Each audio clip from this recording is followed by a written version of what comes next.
Morning Pillaging Show. Chris4Raiders, over. Raider Nation, Jason, over. Pillaging just for Sundays, over. Me and Chris, we don't miss. Me and Chris don't miss. Me and Chris don't miss. When it comes to this Raider classic out, we don't miss. Raider Nation, we don't miss.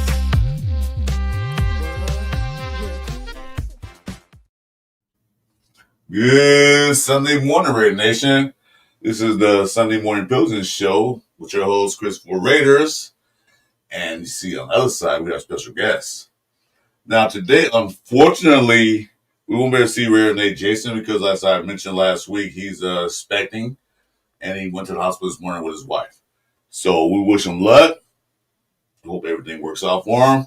And we expect another Raider to their family. So, without further ado, here's 805 Raider. Hey, brother, how you doing?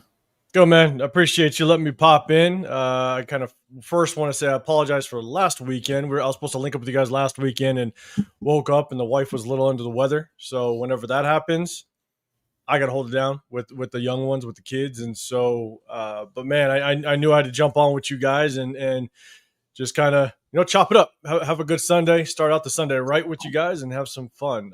But man, I hope everything goes well with Jason. And man, it's exciting. It's exciting for him, and I can't wait to just see another Raider fan enter this world. There you go. Well, it's always family first, man. You got to take care of the family first. So, I understand that. So how you feeling about? We got pretty much exactly 7 days till we're playing our first game. What do you think?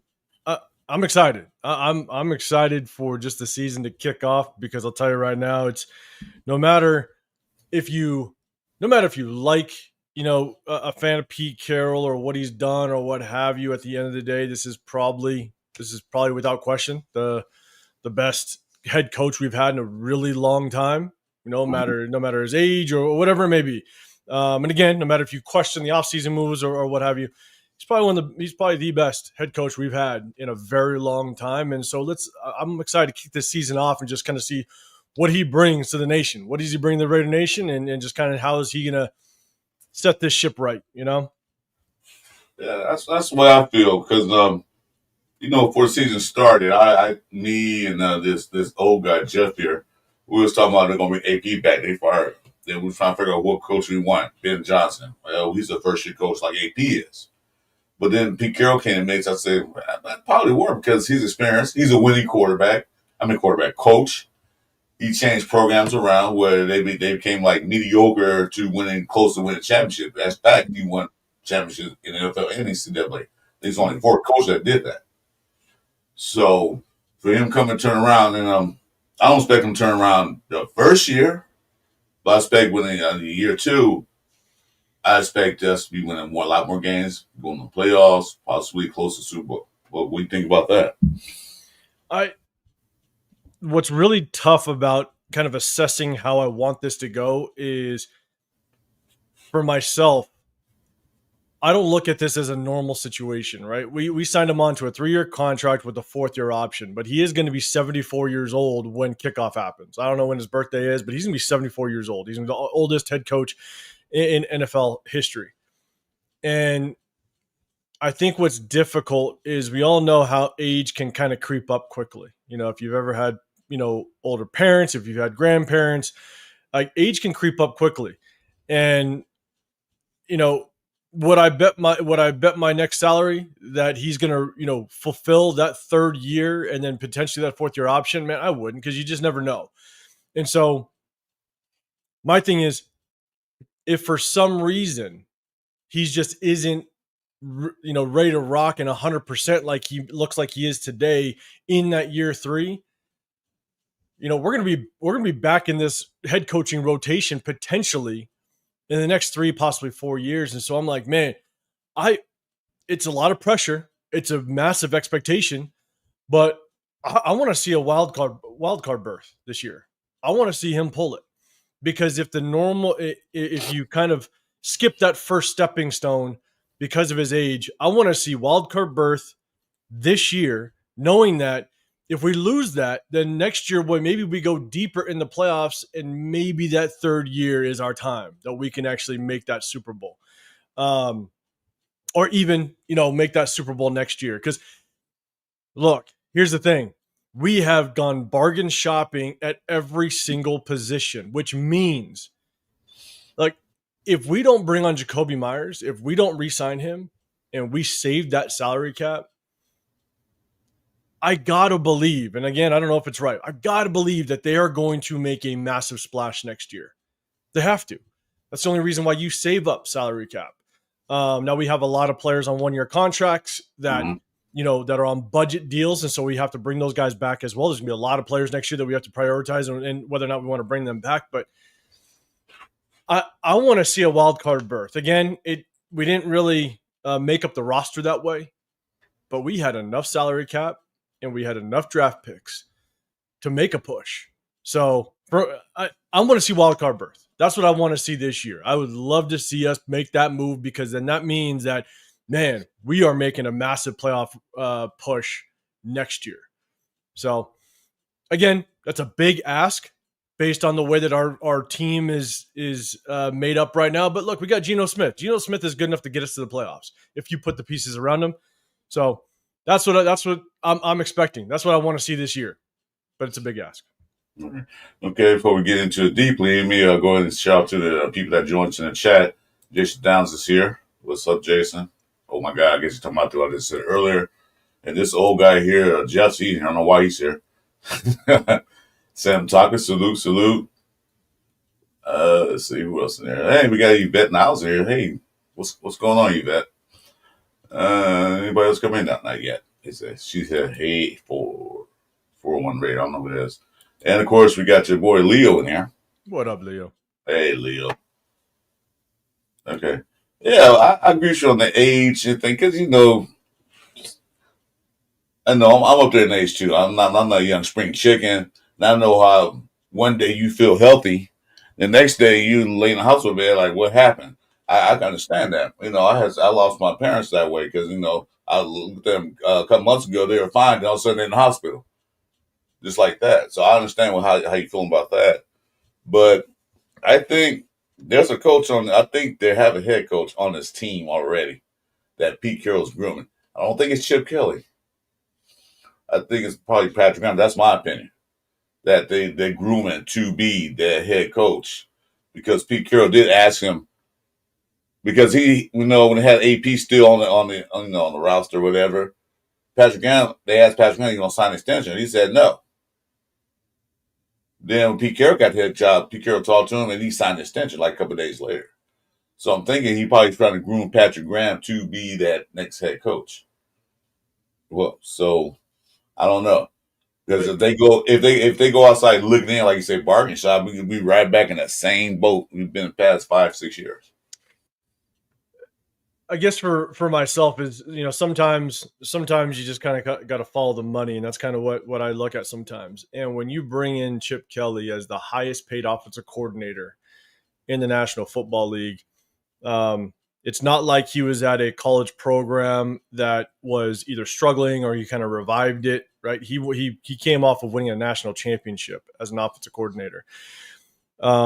I think one of the ways, and we were not in a great situation, right? We had Aiden O'Connell at the time. We didn't have Geno Smith when we brought him in just yet. And so to me, I feel like the way that you entice Chip Kelly to come over and be the offensive coordinator for the Raiders, which again, we weren't in a great situation. Like our offensive line was struggling, no running game, didn't have Geno Smith. It was just Aiden O'Connell. We weren't in the best position to get a quarterback in the draft.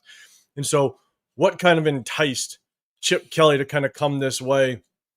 Obviously, one, money. He's the highest paid offensive coordinator. But two, is it that opportunity to potentially be the head coach when Pete Carroll moves on or steps down? And to me, I feel like because Chip Kelly was a head coach in the National Football League before, I think that's one way to kind of entice him to come and be the offensive coordinator over here. There was a lot of other teams looking for offensive coordinators. I mean, I think there was 7 head coaching vacancies.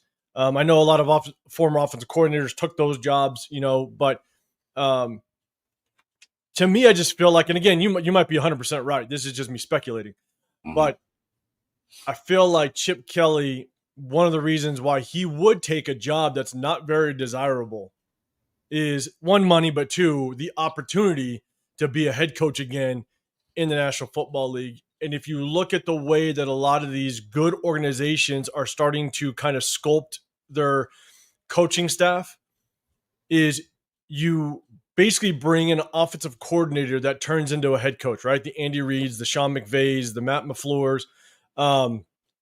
You bring in an offensive-minded head coach that can run the offense, and you potentially can match that offensive coordinator up with, or that head coach / offensive coordinator up with their young quarterback. And then you have, and if it all works out, you have that opportunity to kind of create that dynasty that the Chiefs have, right? Where you got Andy Reid as offensive coordinator, matched him up with Pat Mahomes, and now you got yourself an offensive powerhouse for, from when it started for the next 12 years. So right. It's like, I think that's maybe the route they're going. But the hard part is Patrick Graham, he's been a part of all these other regimes, right? He was part of McDaniels. He was part of Antonio Pierce. And I think the hard part is that you bring in Pete to change the culture. And does Patrick Graham help mirror that culture and continue that movement? I don't know. I just don't see Patrick Graham as head coaching material. I think he's a good defensive coordinator. I just don't see him as head coaching material. But again, that's just my opinion. No, I understand that too as well, because he is highest paid. But you got to look at it this way. If the team is, I'm going to say dysfunctional, if you want to call it that, in the past 3-4 years, when they're not winning games, they look pretty bad. You don't want to come in and try to coach them up and you hope to be an NFL coach, because that goes on your resume. Other teams say, I'm going to be a head coach. Well, you didn't do nothing with the Raiders. You look pretty bad there. Why would we hire you? Mm-hmm. So he saw the opportunity. It was always the money, follow the money. But he saw, the Raiders are starting. He saw Pete Carroll there. He saw what he's going to do. And he knows what Pete Carroll can do. So I know he can build a winning program. So I can go there to enhance my resume to become head coach. Because we all know defensive coordinators, offensive coordinators, their main dream is to be what? Head coach. A head coach. Most of them. So let me ask you this, because then it's kind of asking this question is, if we end up in the next, let's say 2 years, maybe 3, what happens if we end up having a really good offense? If our offense starts to thrive and we end up having a top 10 offense this year, next year, maybe the year after, maybe we draft a quarterback and, Chip Kelly is now kind of working with a quarterback. In my opinion, I think if you were to move on from Pete Carroll, the one guy you almost have to hold on to is the offensive coordinator that's been able to develop and sustain a top 10 offense. I almost feel like you have to hold on to that, because if you bring in a new head coach, Patrick Graham's gone. Patrick Graham's going to go on and try to find a head coaching job elsewhere, or he most likely will just be a DC somewhere else, because that head coach is going to want to bring on his own regime. Or Chip Kelly retains him, and now he's stuck just being the defensive coordinator here. And now he knows I have no pathway to being a head coach, because Chip Kelly now just took over. So that would be, I think we have to see kind of how it plays out. Right. What happens if Chip Kelly ends up producing a bottom 20 offense the next 3 years? I don't think any of us really think that's going to happen. But if it does, then maybe PG is more in line of potentially getting that head coaching position. But if Chip Kelly does what we think he's going to do and produces a top 10 offense, that would be tough to give it to Patrick Graham, because then Chip Kelly's find a head coaching job somewhere else, because he produced a top 10 offense. It's like a Ben Johnson, right? So I think that's where it is tough. I think that these next couple of years are really going to figure out where the pathway is to the head coaching, because to who's going to be the next head coach. Because Chip Kelly produces, man. I don't know how you walk away and not give him the head coaching job, because you're going to lose him anyway if you give it to somebody else. Yeah, so Leo's saying, honestly, I think PG's on the bubble. It could be a scapegoat. Defense look bad. Oh, yeah, they always use the coordinators when anything go bad. They the first guys get fired, and the coaching staff is the coordinators. But, yeah, I see your point. That does make a lot more sense. Because what happens when a team, like you said, in their top 10, what do other teams do? Offer more money to come over here and do the same thing you did with that team. So, they, like you said, you got to retain him if he gets a top 10 offense. If he's like bottom 20, teams ain't going to say, yeah, I don't know, pay all that money for you. You didn't do anything over the Raiders. So, yeah, that makes sense. That's why. Go ahead. And I just hope that Chip Kelly learns from Pete Carroll and his ability to be a player's coach, right? I hope that he can take on what Pete Carroll does best and implement that and absorb that, because obviously we know that Chip Kelly had his issues when he was a head coach with the Eagles and the 49ers. So hopefully he can just understand that. Now, it's hard. I have major skepticism as to whether or not he can take that on, because at the end of the day, when you are, at his age, sometimes you're kind of set in your ways. When you take over, you want to do things that you're going to implement things that you want to do that you felt can work, and hopefully it doesn't, ruin whatever culture Pete Carroll did develop over the next 2-3 years, however long he's with us. So I hope it works out. But yeah, if Chip Kelly does produce a top 10 offense in these next few years, man, it's almost like you got to do what you can to kind of hold on to him. Yeah, because no excuses. You got the weapons. You got the best. You got the best tight end in the league. You got running back that still have to prove himself. So it's up to him to design these plays. And imagine if we draft a quarterback next year, the year after. We prioritize the quarterback. You just matched up a quarterback with Chip Kelly. And if that kind of works, or if that quarterback sits for a year to kind of develop, you're developing him for Chip Kelly's offense. That's what you're trying to do. So if we do find ourselves drafting a quarterback in this next year or two, you're setting it up for the future, which looks like that future includes Chip Kelly with that quarterback some way, somehow. Yeah. So they went in and signed I forgot the guy's name. I'm sorry. It's still Sunday morning. I'm still trying to wake up. That guy from the Browns. From the Browns? The quarterback. I'm sorry. Kenny Pickett. Kenny Pickett. And I saw people saying, like, why did he give a 5th-round draft pick for a guy named Kenny Pickett? Because he sucked at Pittsburgh. But he also got to remember, he was thrown to the fire right away.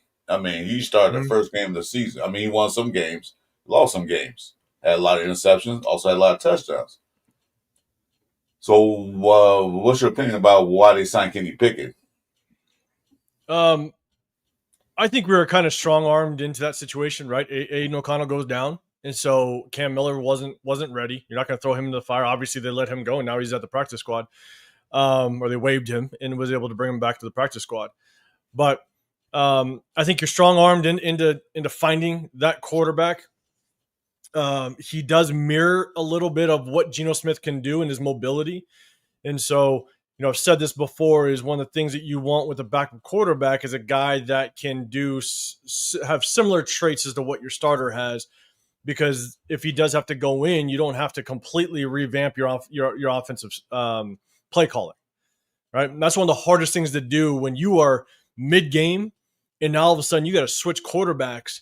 If your quarterback cannot function in the same offense that you were trying to kind of roll with, mid-game, it's hard to make that transition. And so I think he mirrors a little bit of what he can do, but I still just wasn't a fan of giving up a 5th. We have two fourths. We have a comp 4th because of Travion Merrick, but then we had technically 2 5ths before the Kenny Pickett trade because we got one for Nate Hobbs. And the thing is that I hold draft picks. I want as many draft picks as we can have, because let's just say you want to go after a quarterback next year. Let's say the quarterback of the future balls out this year and you want to go get him. Well, that's draft capital that you could potentially use to move up to go get a guy. That's additional draft capital. And so for a guy that's basically a Band-Aid, a guy that you hope he doesn't set foot on the field because Geno Smith plays all 17 games, and if we make playoffs, he's rolling. There was a guy like Tyler Huntley that you could have potentially went out and got. You didn't have to give up any draft capital. You hold that draft capital in. And I'm not saying he's better than Kenny Pickett, but at the same time, it's a Band-Aid. So Right. I would have much rather go after a guy that was available that potentially, because look, if Kenny Pickett goes in, there's a good chance that our season isn't going to turn out very good. Like if Kenny Pickett now, if Geno Smith has a season-ending injury, now Kenny Pickett's our guy, the likelihood that we're going to, because everybody is saying that we're going to lean on our offense this year. The offense is going to be the strong point of this team. And it's because of Geno Smith. It's because of some of the weapons. Based on Kenny Pickett's play in the past, the likelihood that Kenny Pickett is going to now be that quarterback that takes us to the playoffs, I don't know about that. Yeah, chances are very slim with that. Yeah, I agree. It's slim. So, my thing is that it's a Band-Aid. It's a one-year rental. I didn't want to give up a 5th round knowing that could be something that you could package up.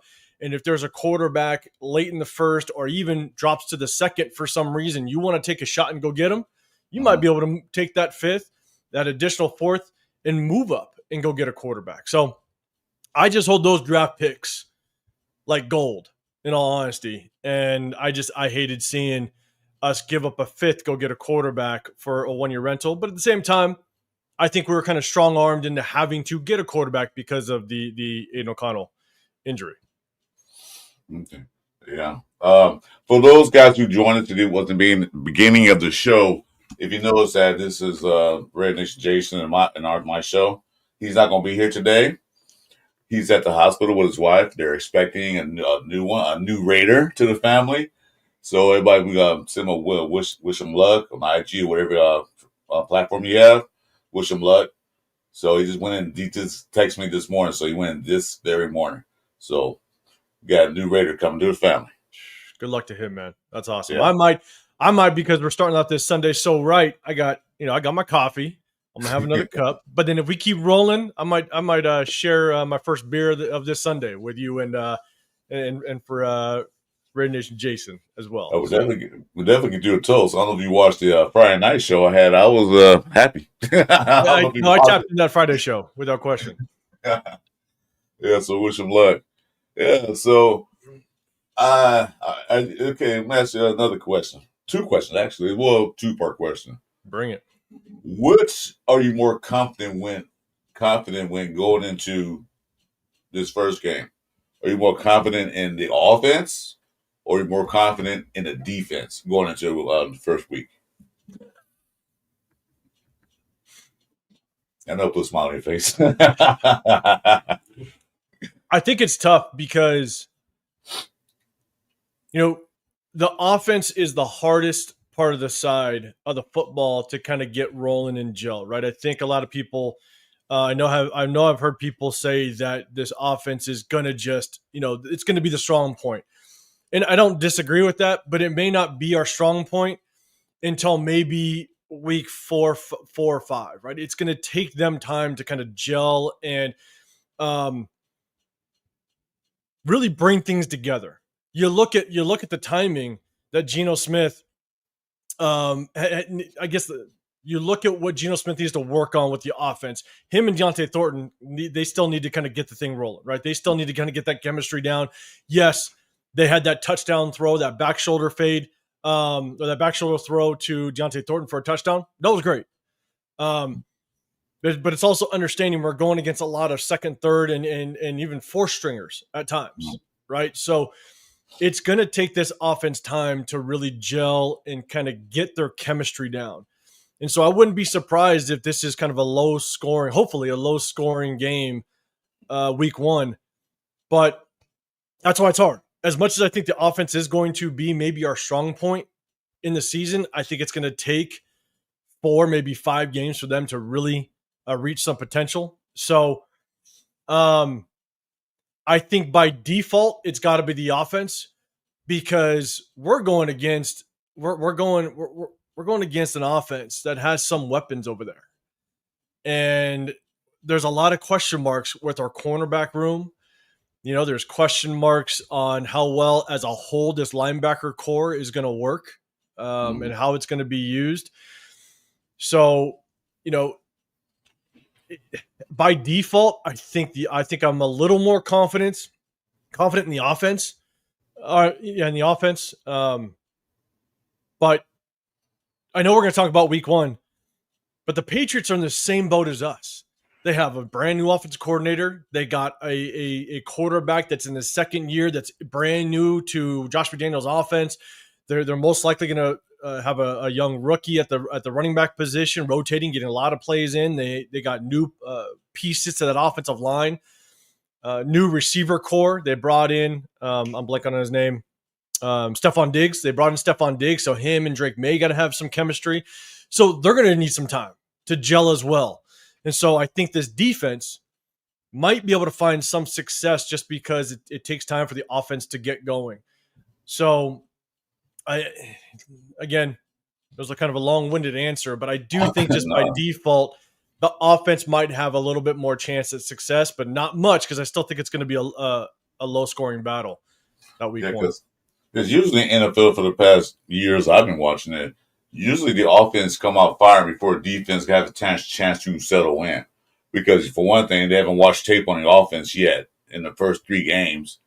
Secondly, the offense can do what they want. So usually the offense has a one step forward past the defense. But it takes like 3 games. Some teams take 1 game or 2 games, but most of them take 3 to 4 games, like you said. So I'm leaning towards offense have to make sure they get in that red zone or get close, don't kick field goals, get touchdowns. Because they're gonna be the same way that we are. We're gonna be a step slower on defense than they're gonna be on offense. So we have to make sure we score the points. I don't want to see a shootout. I don't want to see a score of 40 like yesterday's college scores. You see those college scores. I don't want to see that unless we're on the winning side of it. But yeah, usually the defense is a little bit slower than the offense is to get started. Plus the one thing, and here's one thing as a coach, and you guys have heard me talk about how I've coached in the past, and week one is all about tempo. And if you look at both of our offensive coordinators, you look at Chip Kelly, you look at, and we'll dive more into the actual matchup. I'm sure, but like week 1 is going to be all about tempo. And it's going to be about utilizing that run game. You look at we have Ashton Genty. We're going to give him the rock 25 to 27 times that first week. At least I expect that to be the case. And so you're going to lean on the running game to try to get that momentum to sustain drives. And we all know Josh McDaniels likes the running game as well. They got a young running back, Travion Henderson. You got Ramondre Stevenson that can just kind of pound the rock a little bit.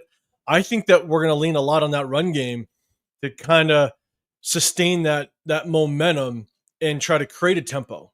So that's why I think we're not going to have Geno Smith throw the ball 35 times, 37 times. And I don't think they're going to have Drake May throw it 35, 37 times.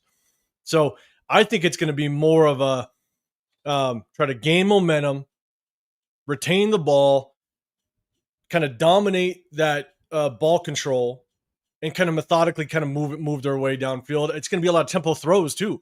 It's going to be a lot of hitch routes, a lot of quick out routes. And that's what Geno likes to do. And then you kind of shock them with a little bit of a push downfield, right? A little, you try to hit that deep ball periodically. At least that's what I'd like to see. But I think that's what we're going to see a lot this week 1 game is both offense coordinators trying to play that possession, that possession game. Yeah, the key boy, yeah.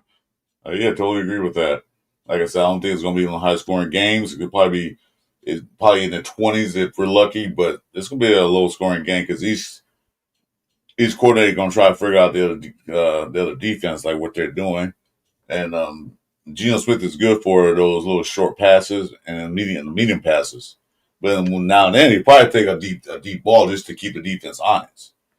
Yeah, same thing with Drake May. I don't know how strong Drake May's arm is. I've never really watched him play that much. But I don't know if he can throw a deep ball like Geno can. He can push the ball. He can push the ball. I mean, he did it at North Carolina.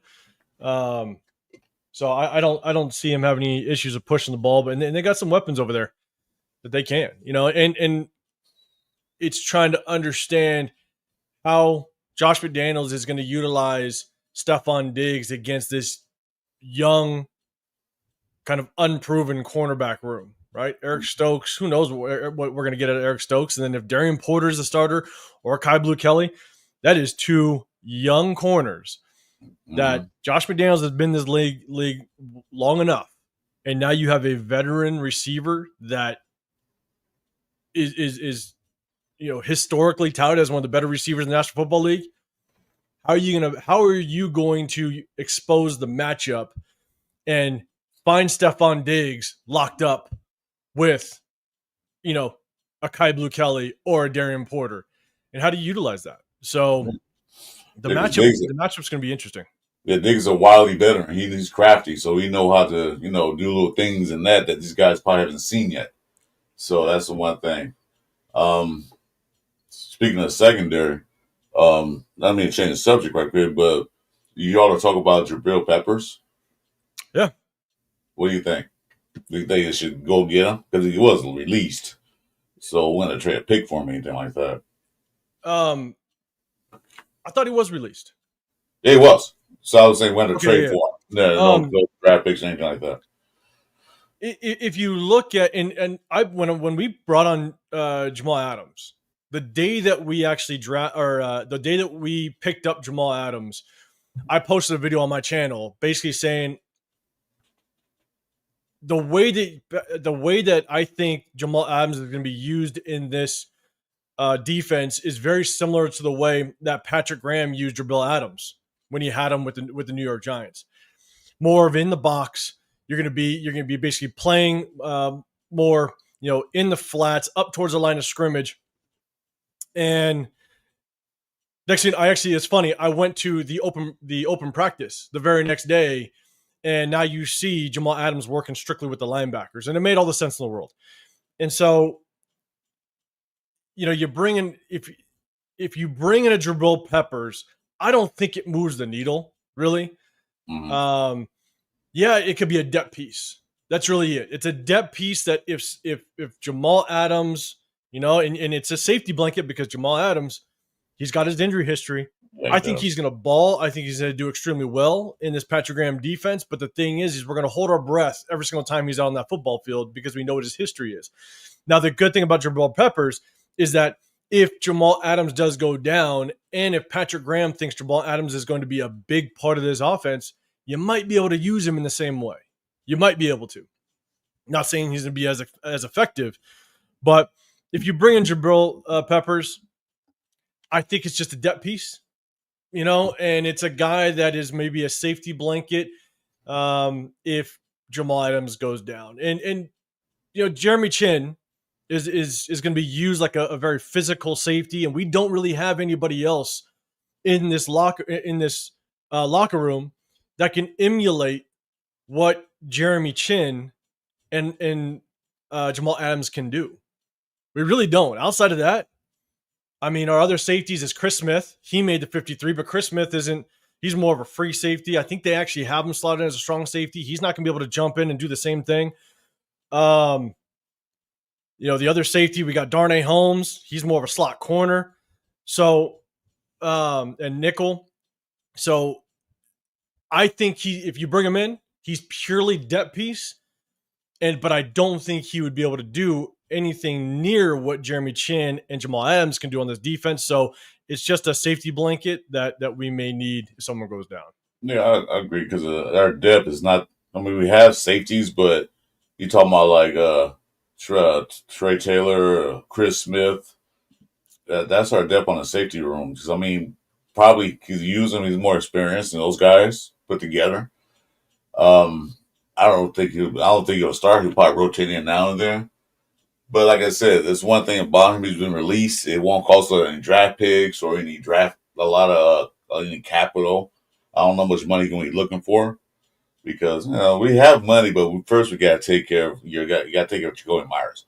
I don't know what they're waiting on to extend this guy because he's there. I don't think he said won't be traded. And that's a tactic we both know that some guys use to either get that trade or get more money. So, but he's not talking about it. He's not social medializing it. He's not saying this and that negative about the Raiders. Trade me, trade me, trade me. He just said, I want to trade because I want this much money. And Raiders said, no. And then I said, well, trade me so I get some more money. Understandable. But if they plan on keeping him, they should go and just pay him. Because he is a key part of the offense last year. He's Mr. Reliable. Last year, like totally reliable. So why would you lose a reliable player? I know they got Thornton, good down the field guy. He's still unproven yet because he played against, like you said, 3s and 4s. Best was I didn't even see him. He had caught a couple passes, so we can't rely on those guys. Tucker is Tucker, and you can't keep going to Bowers every single time. But the defense is going to key on him every game. They know what he did last year. They don't want to do it this year. So if you got a guy who can catch a ball and had 0 drops, then you got to resign him because that's your 3rd down and 8 guy. You know he's reliable for getting that 3rd down. Yeah, there's multiple ways to kind of look at this Jakobi Meyers situation, unfortunately, and you can look at it in 2 ways. One, start in the very beginning. A lot of people were talking about, Max got his extension, right? And then we're talking about Colton Miller and Jakobi Meyers, right? And everybody was like, extend both of them.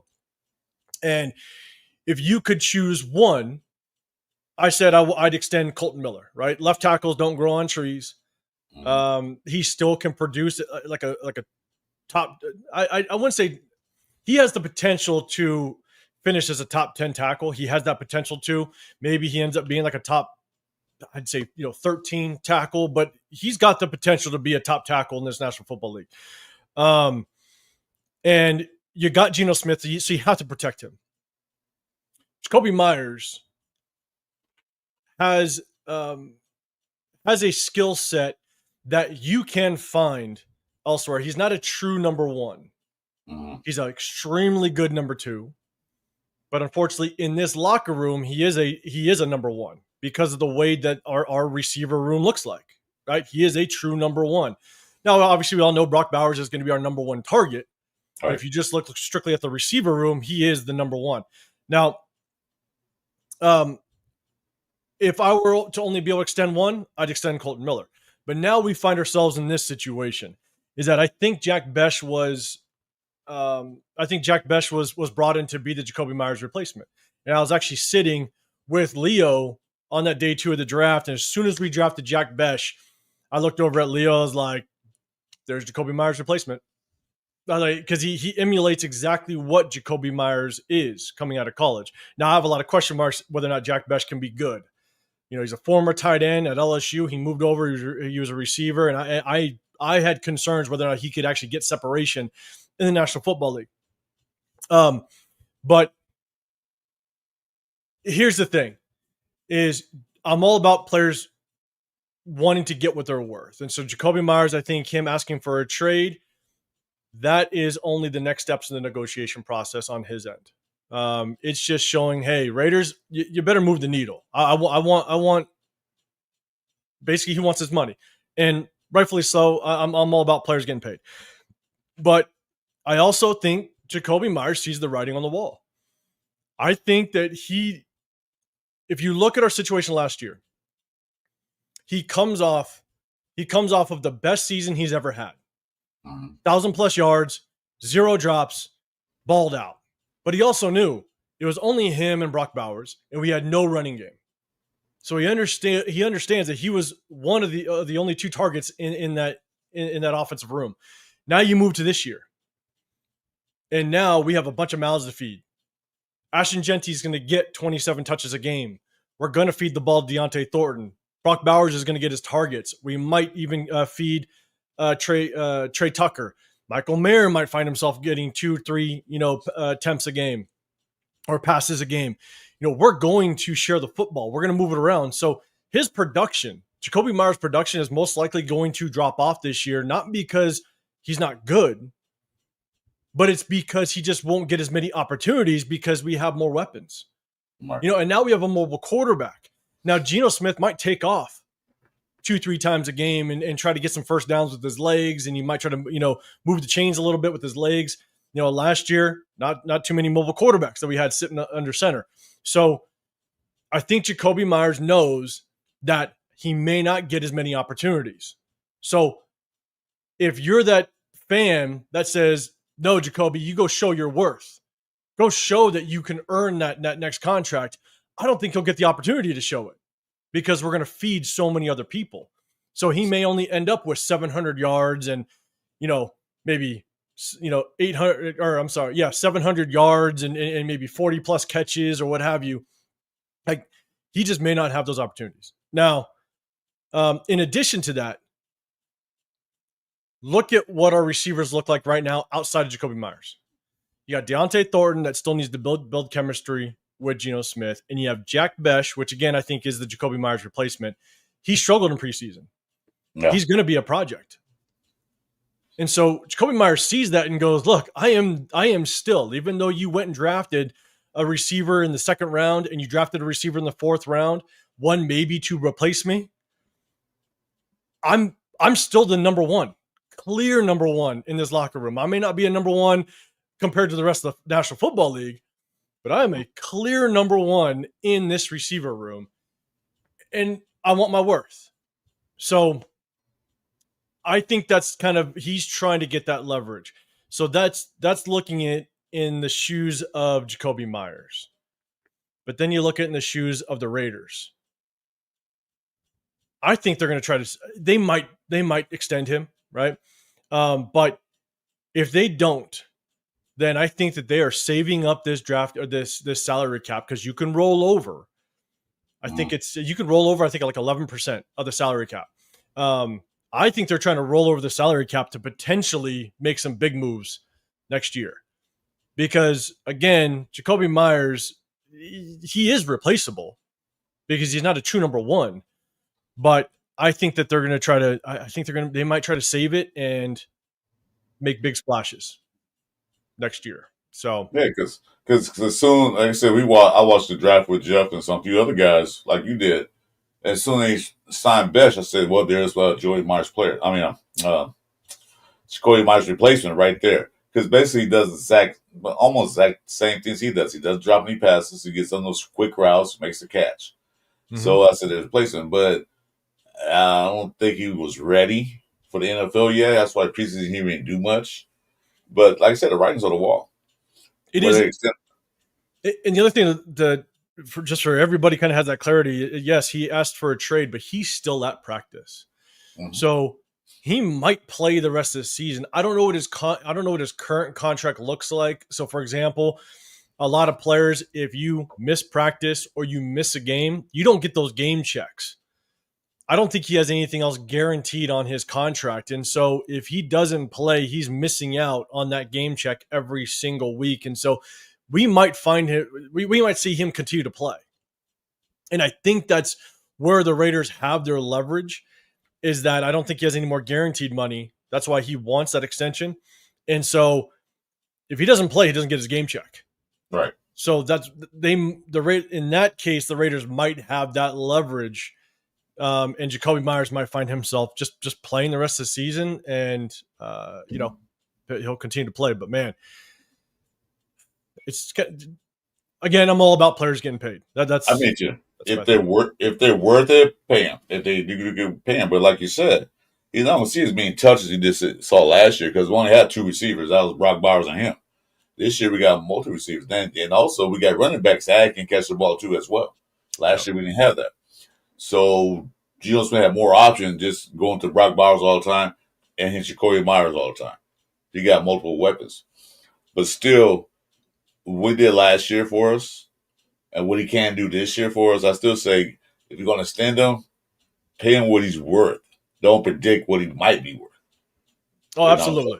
Absolutely. Don't. Well, you might only have, like you said, you might only have 60 catches for us or 50 catches for us, 700 yards or something. Then 2 touchdowns. That's all we think you're going to get next year. So we're not going to extend you or we're going to pay you very little. But like you said, he's because most guys want to trade, they don't go to practice. Or they just stand there, they don't do anything. And he's there every day at practice. participate. And he's a great locker room guy. Like, he is the guy that you want as a veteran receiver to kind of be the example of these young receivers. So it's also kind of looking at in that space as well, is that he's that lunch pail guy. He's that guy, that blue collar guy that's going to come to work every day and really, and really try to show these young rookies how to conduct yourself as a professional. So I'm look, at the end of the day, like you're saying, Chris, bring him on and make sure that the contract's right. You know, my starting point was at 18 million per year.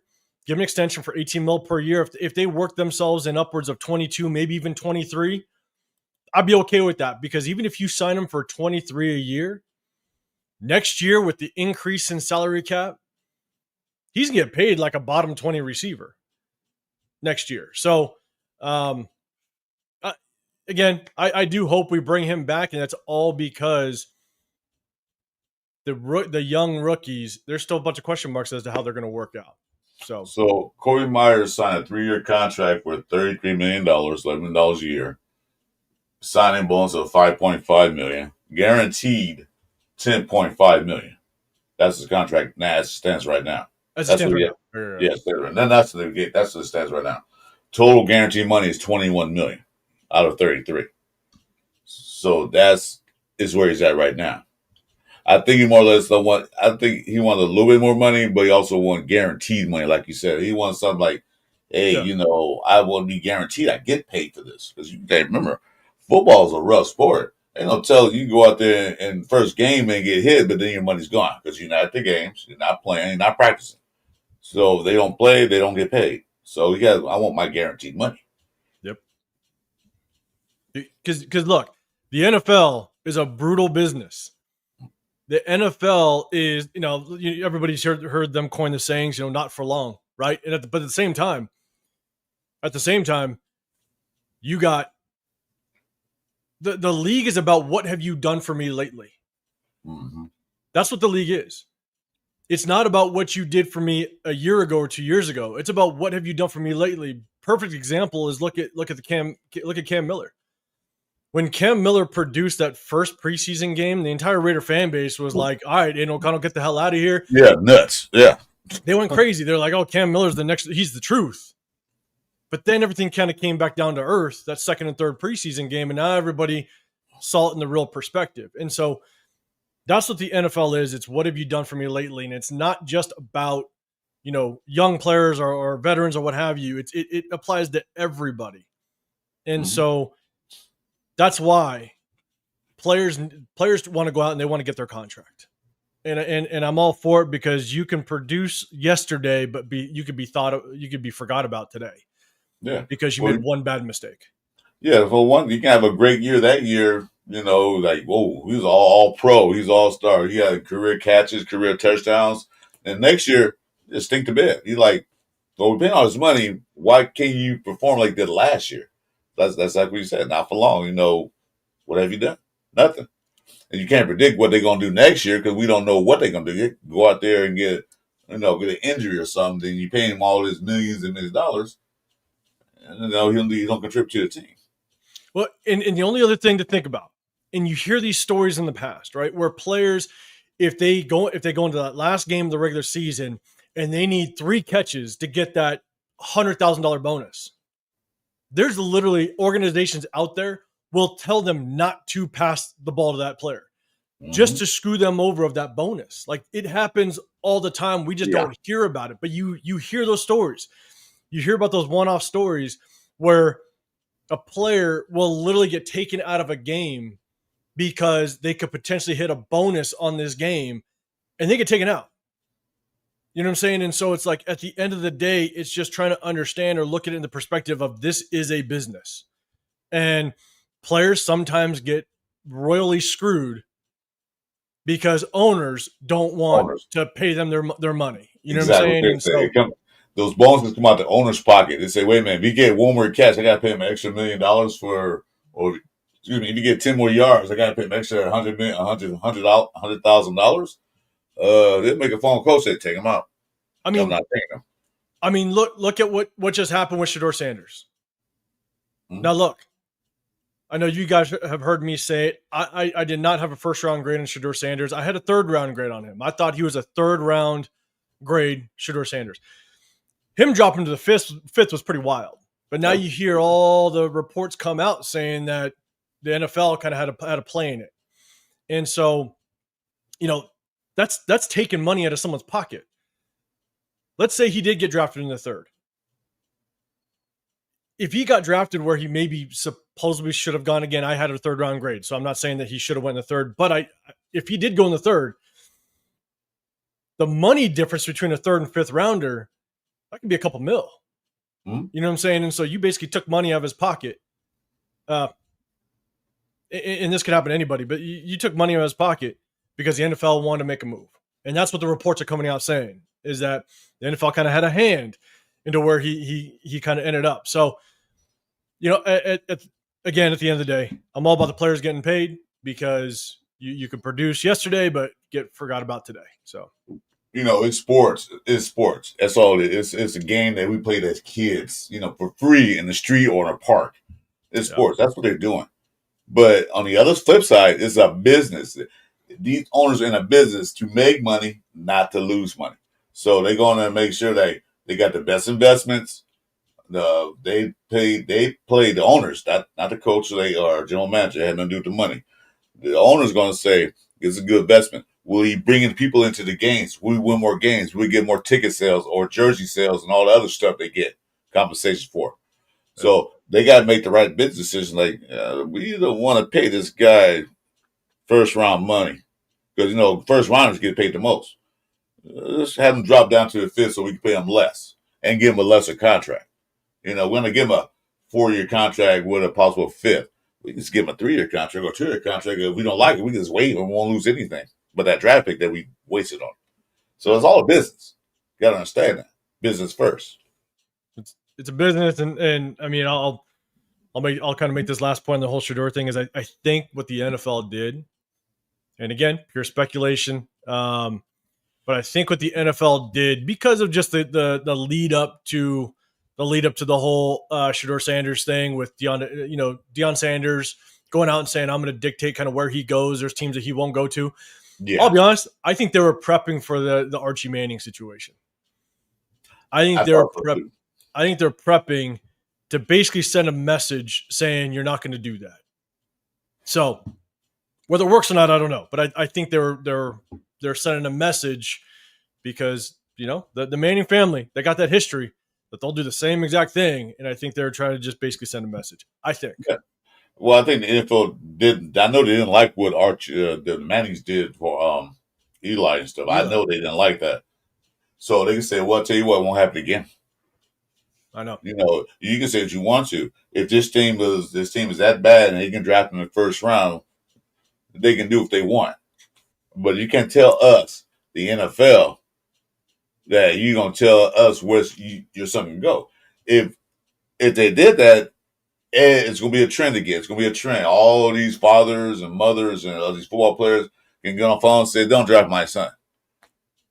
Because I don't want to play for your team. Yeah. Because I'm a Minnesota Viking fan. I want him to go to Minnesota. Well, they don't need a quarterback, but I want him to go there. So they have to draft him. They don't want that. They don't want the fans and the family, and I'll say they had that much pull to tell them what they should do. Yeah. It's like you being a plumber going and tell a mechanic how to put a carburetor in. You can't tell them what to do. I know what I'm doing. Yeah. At the end of the day, the NFL, I don't think the NFL is going to allow anybody to kind of dictate what happens, no matter who you are. I think the NFL is going to basically say, look, like, it's going to run the way we want it to run. Mm-hmm. So. Yeah. Okay, just to make sure you guys understand, just in case you join us late or coming in, thanks for coming and dropping by to see my special guest, 805 Raider, great guy. Make sure you check his show out. He has good insights. He breaks down games. He brings on tape on not just the game itself, but its players, and he gets a report on that. Great show. I watch it all the time. That's one of the reasons I started watching the YouTube channel, because it was this guy here and a couple other guys. But anyway, if you notice, this is the Pillaging Show with me and Raider Jeff. I mentioned earlier that last week that his wife's expecting. So this morning, he's at the hospital with his wife. I haven't got any updates yet. So they're expecting a new Raider into the family. So just let you guys know, just coming in. Anyway, I appreciate you, A5, coming in. Thank you. Yeah, man, absolutely. Well, on a lighter note, so they signed Amari Cooper, They did. and I know the nation was split on that. Why did they bring him back? They said this about Amari Cooper.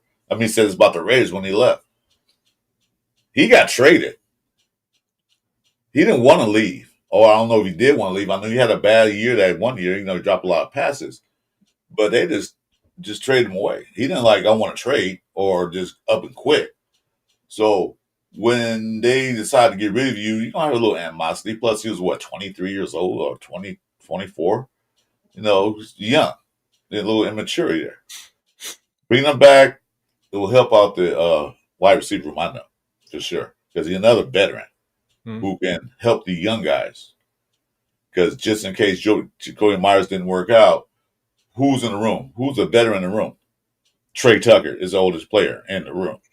We don't want that. Yeah. I think, again, kind of dropped a video on this on my channel as well, and I'm going to kind of reserve judgment a little bit on what this move tells me, because it all depends on Jacoby Myers. If Jacoby Myers doesn't sit out, which again, I don't foresee him sitting out because he won't get those game checks.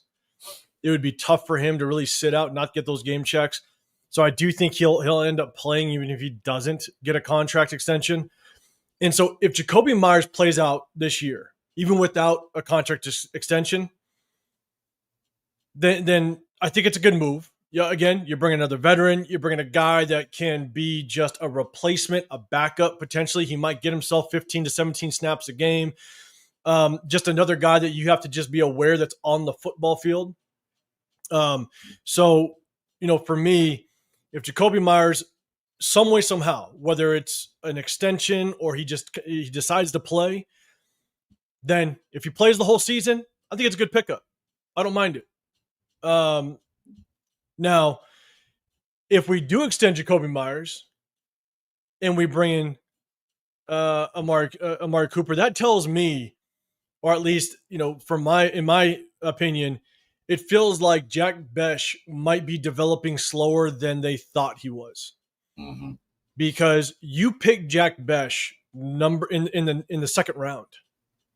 That's a guy, whenever you pick a player in the second round, you're hoping that he has an impact right away or very, very quickly at some point in the season. And that doesn't look like that's the case right now. He struggled in preseason. Could he develop halfway through the season? Of course. Players can it can click for players. But if you just based on what we saw in the preseason, again, if Jacoby plays the entire season with or without an extension, it tells me that Jack Besh is maybe just taking a little bit longer to develop. And that sucks because, again, you pick somebody in the second round. I want them to start. I want them to have an impact very, very quickly in the season. And so now if Jacoby Myers doesn't play, if we find ourselves in a situation that Jacoby Myers sits out or whatever it may be, or he does end up getting traded, which I don't see that happening right now, to be honest. It's too close to the season. I just don't see a trade happening. Only one team probably do that be McDermott here because that's his boy. That's why I was only thinking about see that if there was a trade, he will probably go get Jacoby Myers because he brought him in here. So to think a receiver's going to come in and just have an impact right away outside of Josh McDaniels, because Jacoby Myers is somewhat familiar with his offense. It'd be hard-fetched to believe that someone thinks that Jacoby Myers is going to come in and be an impact player right away if you try to trade for him. But if for some weird reason Jacoby Myers doesn't play and he holds out or whatever it may be, and your backup plan was Amari Cooper, we in trouble. We're in big trouble because Jacoby Myers is not, or Amari Cooper is not the Amari Cooper that we had, back when we drafted him. He's not even the Dallas Cowboys Amari Cooper. And so if Amari Cooper is some way, somehow, the Jacoby Myers replacement for this season, again, if he doesn't play, we're in trouble. Like we could arguably have the worst receiver room in the National Football League. Well, he is a safety net. They brought him in because, like I said, they didn't know what Jacoby Myers was going to do.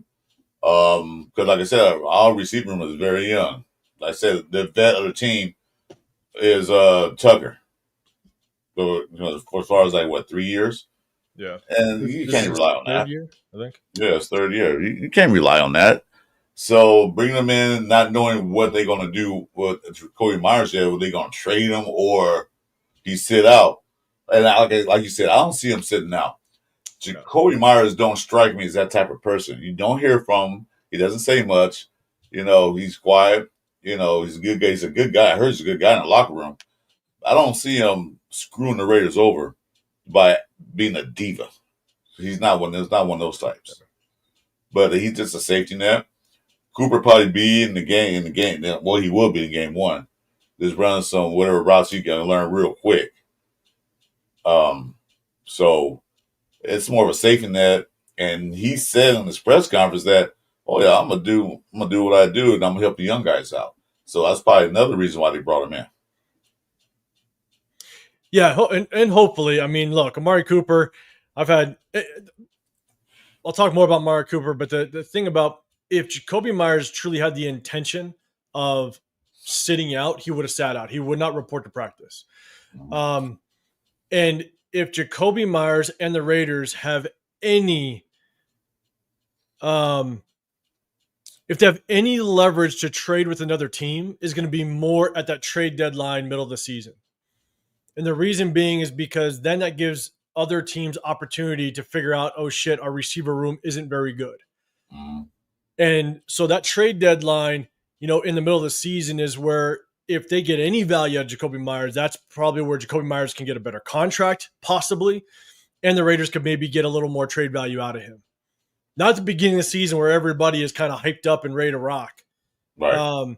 It's half of the season when an injury happens, right? If there's a team that has a major injury and that receiver room looks a little weak, then you might find yourself at the trade deadline having a little more leverage to get more for Jacoby Myers. So I think if we see a trade, it'll be more at the trade deadline, if anything. But again, Jacoby Myers, he's at practice.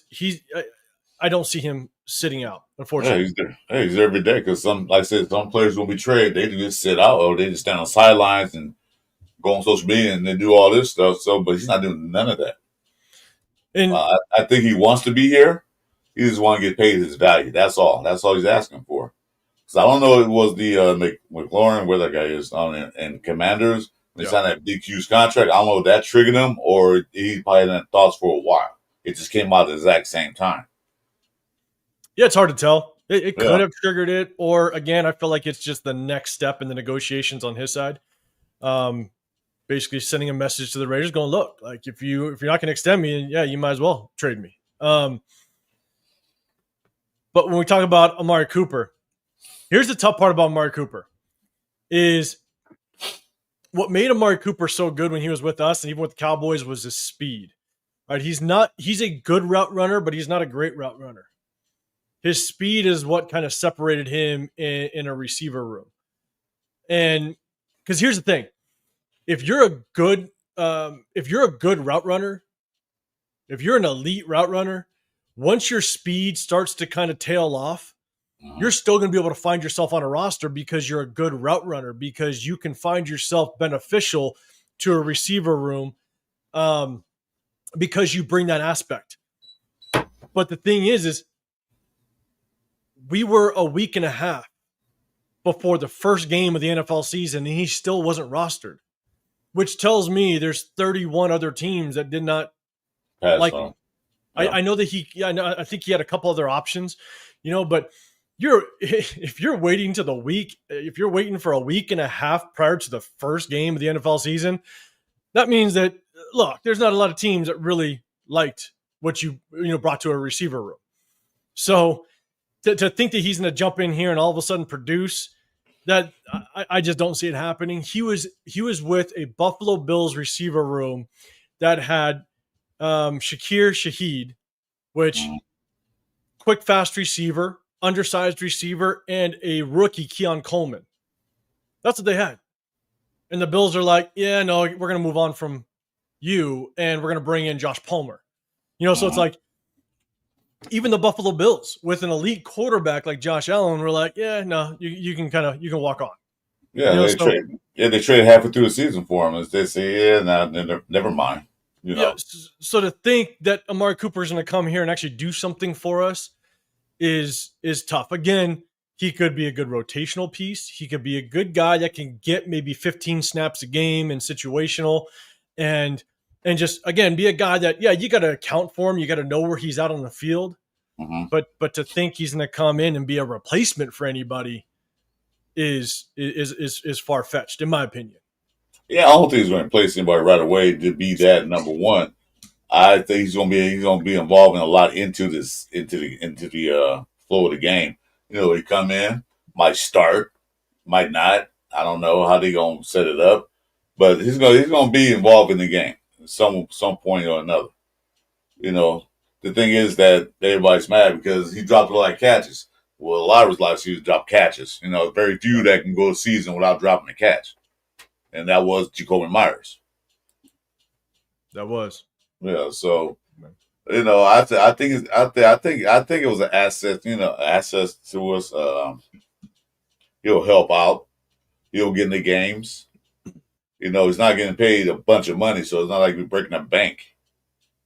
So, plus, he's 31 now? I forgot how old he was. Yeah, he's up there. Yeah, so he can go ahead and play this season, last season, if he want, because, like you said, nobody picked him up all the way to the end. He probably is going to retire as a Raider. Yeah. So, oh, yeah. And Rosetown, what's up, man? I see you in there. The only thing I will say, Rosetown, is you're saying Cooper can get attention and get doubled. Respectfully, ain't nobody doubling Amari Cooper. You're doubling Brock Bowers. Yep. You're maybe doubling Deontay Thornton if you can potentially show that you're going to attempt to throw deep. 2, maybe 3 times a game, maybe complete one. I think if Deontay Thornton turns into that deep threat that we want him to be, he might get that double in certain situations, not all game, but in certain situations. But I think you're going to double Brock. But I just don't see any team feeling that Cooper's threatening enough to double him. Yeah, because Brock Bowers will be the focal point of all these defenses because they saw what he did last year. And he probably can do not exactly the same this year, but he can do the same thing. So they see Amari Cooper on the field, they're like, no, we can see him cover him. We got fast enough DBs to cover him. So yeah, he won't get doubled. Because he's the only receiver on the field. I know. And Chris, man, salute to you, man. I appreciate you bringing me on.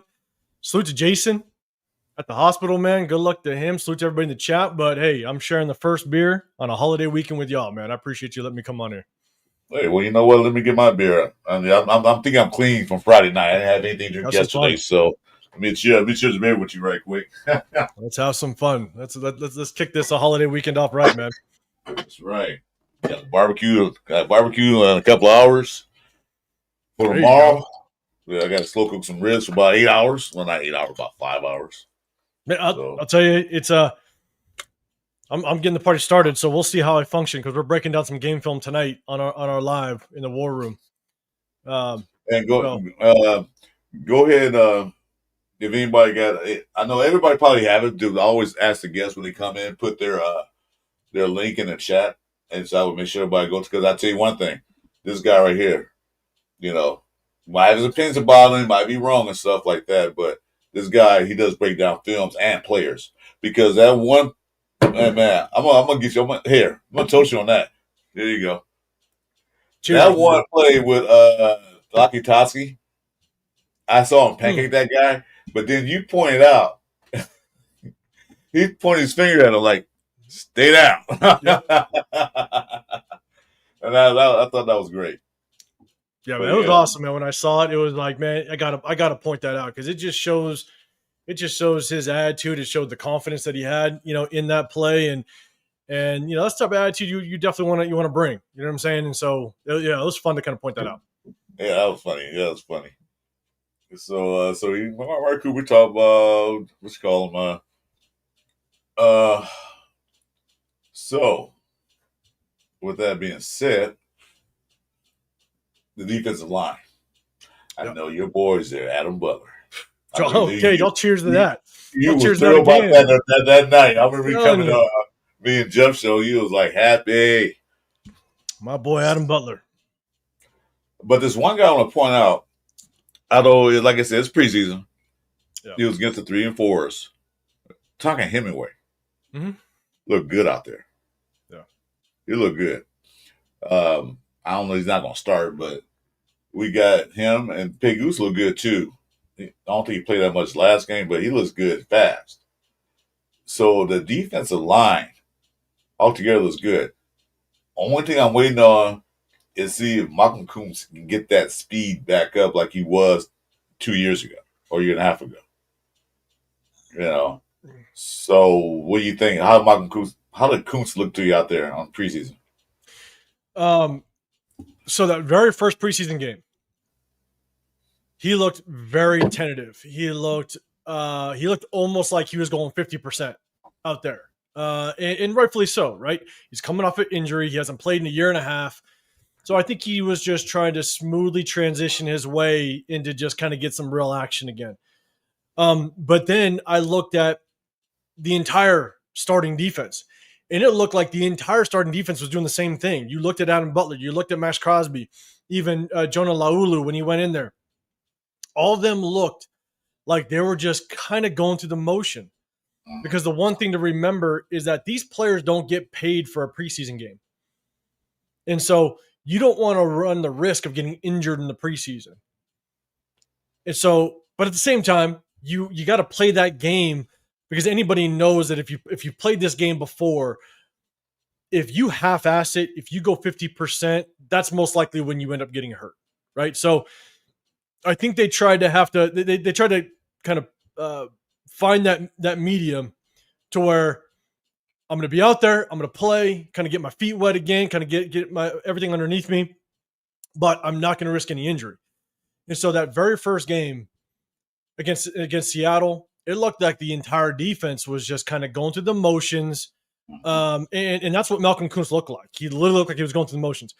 But then the very next game against the 49ers, I saw him in a pass rush, kind of get involved in a little bit of a stunt, and it looked like the old Malcolm Koonce again. I was like, okay.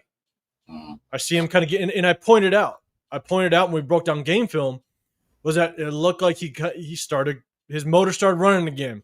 And then you looked at him against the Cardinals that last preseason game, and you can look and go, okay, oh shit, I'm seeing it again. I'm seeing the old Malcolm Koonce kind of come back. So, I think some people forget just how good Malcolm Koonce was at the tail end of that 2023 season. I mean, he was good against the pass, and he was very good against the run because he's really elusive, and he's quick. And so I have confidence that Malcolm Koonce is going to be okay.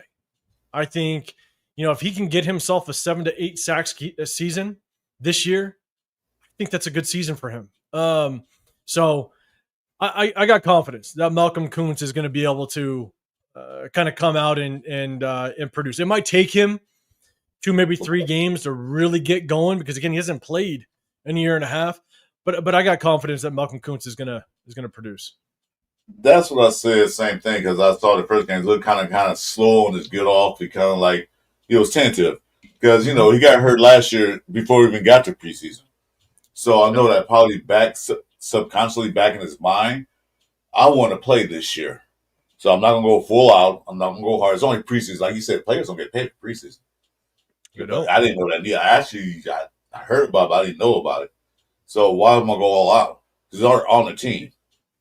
Only person that can go all out is those late rounds, and usually they got to go all out because they got to prove themselves to make the team. Yeah. And I thought he was tender because back in his mind, he thought about that injury. Like, I don't want to do this again. Because when I heard that there was a couple of teams that wanted to pay him a little bit more than the Raiders paying him, but he said, no, I want to stay here with the Raiders. So that tells you he want to play for the Raiders. I don't know if he's true to that or not, but he just, hey, I'm taking it easy. And Pete Carroll knew that probably. Everybody knew that. It's like, just get out there, get the rust off, get the flow, pick the field of a football game because nobody hit you. Nobody hit you in a while. So go see what that feel like again. And the other thing to just remember is that we played our starters and they all played their backups. Those could be second, third, maybe even fourth stringers, right? So our starters are out there going against backups. And I'll tell you right now, some of the most dangerous football is in those late fourth quarter preseason games because these are guys that are fighting for their NFL career. Right. And so they're going to go all out without question. And they're going to be flying around. And so when you're going against guys that are fighting for a position to kind of go from a second to maybe a second stringer to a starter or a third stringer to a second, like these guys are fighting.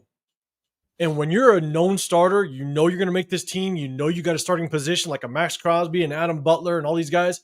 Yeah. You're going against guys that are going to want to take your goddamn head off because they're trying to make a statement. And sometimes that is the most dangerous. Like that last game against the Cardinals. We played our starters where they basically were playing some of their third and fourth stringers because these guys are trying to make the team. These guys are going to look to take your goddamn head off. Yeah. Trying to make that highlight tape because, they found like, hey, coach, look what I can do. I took his head off. Sign me. That's the difference between being employed by the NFL and being unemployed by the NFL. Oh, yeah. So you're right. They want to go out there and just okay, you know what? I'm going to bring this up. It's off topic. But Jack Kennedy's in the room. What is his bet about this beer stuff? You got to buy a pitcher of beer to Bakersfield. He keep bringing it up every single time. What is that? Yeah. So the bet's called I win because I'm going to win that bet. That's what the bet's called. But so basically, a lot of people love JJ Pegues. A lot of his highlight film was him running the rock in college, right? And so a lot of people are basically saying that JJ Pegues he could be that short yardage back. And for myself, I'm like, look, college and pros are something completely different, right? And so at the end of the day, the likelihood that JJ Pegues is even going to get a carry in the NFL is almost nothing. That's just my opinion. Again, because look, we have you're not going to put in JJ Pegues when you have a number 6 overall pick at Ashton Genty. Like Ashton Genty better get that short yardage carry. But all right. We had a little friendly bet, and basically it's 2 pitchers. We got 2 pitchers on the line. So if JJ Pegues just gets 1 carry in a regular season game, maybe even a playoff game if we make it, if he just gets 1 carry, I owe Jack Kenna 2 pitchers. If he doesn't get a single carry all season long, he owes me 2 pitchers. And so once again, that's why the bet's called I win. That's what it's called because I'm going to win. But. Yeah, so I told Jack Kenna, I said, well, we met 805 in Bakersfield. He bought pitchers anyway, so what difference did it make? But I guess that's something they said had something to talk about. I was cool because he keeps bringing it up. He said, "Oh, we'll make sure if I get my 2 pitchers of beer." I said, "Okay, well, we'll see."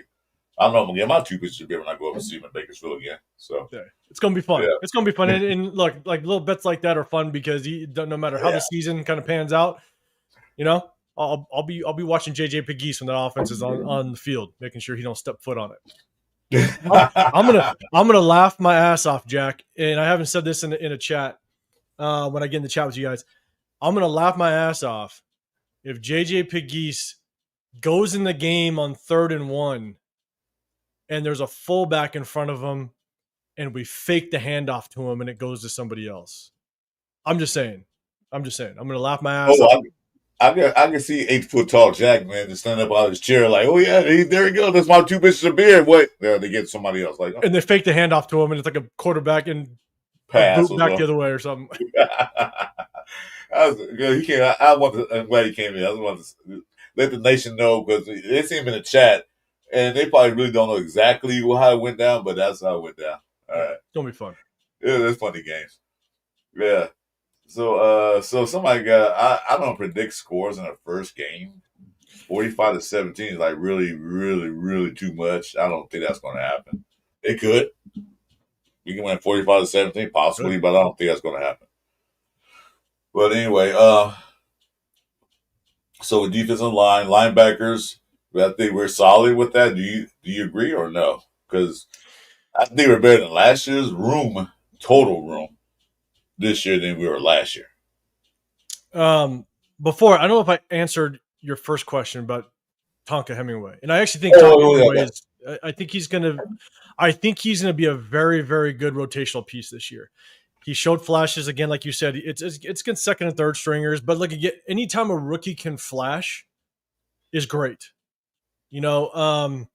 And so I think at the end of the day, I think Tonka Hemingway shows that he's got all the traits, he's got all the mechanics to be a pretty good interior defensive lineman for us. And so I'm excited. I'm excited to see him continue to kind of progress. But at the end of the day, I think he was a Fifth. Was he a fifth round? No, because we didn't have a fifth. No, we did. A late fourth. Yeah, that's right. We had two picks, right and fourth. So with the fourth, he's a project, but I definitely I'm looking forward to watching him. When it comes to the linebacker room, look, you can't deny what a Landon Roberts has shown in the preseason. I think he's going to be a good downhill linebacker. He does a very good job of tracking the football in between the tackles. So it's going to be really fun to watch him kind of be that thumper on the defense. Jermaine Pratt, look, I think he's going to be a ball hawk. He led Cincinnati with he was their leading tackle last year. And you go back and you watch his game film, he does a really good job of getting to the football. And the hard part about his play last year was his interior defensive linemen were not very good. And so there's a lot of times where those offensive linemen were able to kind of get to him very easily because that interior defensive line was not very good. This year, because now Christian Wilkins isn't here, which is tough, but you got Adam Butler in front of him. Depending on who the other interior defensive lineman is, whether it's Laki Tasi, whether it's Jonah Laulu, we obviously brought in Booker. We'll see just how well this interior defensive line. You mean Fotu? Not Takas. He's on the offensive line. Fotu. Yeah, Leaky Fotu. It's going to be interesting to see just how much this defensive line attracts the double team to kind of get take the pressure off the linebackers, which is what the interior defensive lineman is supposed to do, especially in a 4-man front. So I want to see Jermaine Pratt fly, be that sideline to sideline guy. We broke down his game film. It looks like he can be serviceable in the passing game. So, but then you got Jamal Adams, man. I think Jamal Adams might be that just kind of game changer a little bit. I agree because the way he played out there, it was like a rocket. He was tackling, wrapping up. He was always involved. He was always there wherever the ball was. If it was a run play, he was there. If it was a short pass game, he was there. He's always around the ball. And I like players like that always find himself around the ball. Don't have to necessarily make the tackle, but be that body to take up a block so somebody else can make that tackle. He's always around that ball. He is. And so, what I like about this defense is we've brought in a lot of guys that have the ability to go sideline to sideline. Jermaine Pratt can get sideline to sideline. Jamal Adams can go sideline to sideline. Jeremy Chin, that's going to play up in the box, he can go sideline to sideline. So the one good thing about just our ability to stop the run is that we have fast, athletic linebackers that are going to be able to kind of get from sideline to sideline, which is going to be fun to watch. They're going to fly. Now, I know we'll talk about the secondary. That's a whole different story. But, I want to see just kind of how that evolves. And if you got Max that does very well against the run. You got Malcolm Kuntz, if he can get to the 2023. Malcolm Kuntz, he does well against the run. So I'm excited to really see how this defensive front, this front seven, is going to be able to work against the run. Because, man, they're fast and aggressive. So I'm excited to see it. And another person there that people are still down on, I'd say he had a good showing. I know against the 3s and the 4s or whatever you want to call it, was Tyree Wilson. He showed me that he could play on the line on certain situations. every down, maybe not necessarily down the end, maybe not all the time, but he showed me that he can play because when it comes to him going against a guard, he has an advantage. He has those long arms. He's athletic. He's fast. And like I said, somebody mentioned in the chat a couple of days ago, said, well, if you can't get to the quarterback, you just put his long ass arms up and block the ball. Yeah. So he's a first round pick. His 4th year or third year. This is going into his 3rd year. Yeah, 3rd year. And he's a first round pick. Like you said, first round, second round picks should make an impact on the team immediately. He hasn't done that. But he did look a little better at the position they played him in. And I said he might play remember Javon Curse? Mm-hmm. Yeah. He was one of those guys that played over the line of scrimmage. He played inside, outside. I don't know if they're trying to groom him to be that way. Yeah. But if they can, he'd be a threat on the defense side. I mean, he looked better than him. Unfortunately, the first time that they tried Tyree, and I actually was saying this, and I posted a video on this a couple years ago, was I thought Tyree was better suited on the interior. Because when I watched his game film, when we drafted him, I honestly, he was never on my radar when we drafted him. I didn't know he was.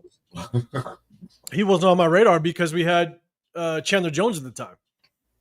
So we had Chandler Jones at the time. We had Max as well. And I sat there and go, I wanted Christian Gonzalez. That was the guy I wanted in that draft. And so once we drafted him, I was like, okay, let me kind of do some homework on this kid. And the problem that I saw, and you can go back and watch his film, what I saw with Tyree Wilson was that he was a man amongst boys at Texas Tech. Thank you. Exactly the same thing I said. He had that one move. He just pushed those guys out the way. That was his move. Yeah, he was able to manhandle everybody that they faced because they played a bunch of small schools. But then if you watch what offensive coordinators started to do against him, was that they ran a lot of RPOs. They ran a lot of read options off of him, and he was the read man. So they left him unblocked. And if you go back and watch some of his game film in college, is that a lot of the plays that he made was when he was unblocked because the quarterback made the wrong decision. They thought they kept the ball instead of handing it off, and he made a play, or that quarterback thought that they could boot around him, get the corner on him, and he's got a long stride, and he was able to hawk them down. He made these plays. To me, Tyree was, and I kind of coined this phrase of he's basically a highlight hero. That's what he was in college. Yeah. But he was a man amongst boys, and he was able to manhandle. So he wasn't able to take that bull rush to the league. He wasn't. And that was my biggest question mark with him. But when you moved him on the inside, because he had no second or third move, and we still see that today. He's got no second or third move off the edge. So when we moved him, I believe it was against the Giants in 2023 when we played the Giants and we moved him on the inside. And I was like, this is where I think he has the best chance of success. Not saying that he's going to be successful. The best chance at him having success was going to be on the interior. But the problem that I have with Tyree is I don't think mentally he has what it takes to be a good football player. I don't think he's got the emotion. I don't think he has the emotion. Like Max has that mental capacity to be a good football player. You can see the motor in him. You can see that he wants to get from A to B. Tyree, to me, just doesn't have the motivation, to be dead honest. That's the problem that if Rob Leonard is such a good defensive line coach, everybody touts Rob Leonard as a really good defensive line coach. But yet he still can't get anything out of Tyree. The hard part is that I think it's a more mental thing with Tyree, is that does he have the motivation to want to be a good player? Because I say all that to say if you look at the success that he's had in the preseason, a lot of it, like the last game, the commentators touted Tyree for getting pressure on the quarterback. Yeah. Yeah. They did. He was unblocked. Yeah. It was a screenplay to his side, and the offensive line let him go. He chased the quarterback down. Well, a lot of the success that Tyree has is when he's literally unblocked. And when he plays inside, he has a lot more. He has more chances inside, against those guards. And that's what I said. Say, well, maybe he's gonna be one of the NASCAR package or whatever the package they want to call it. Maybe he might be good at that. But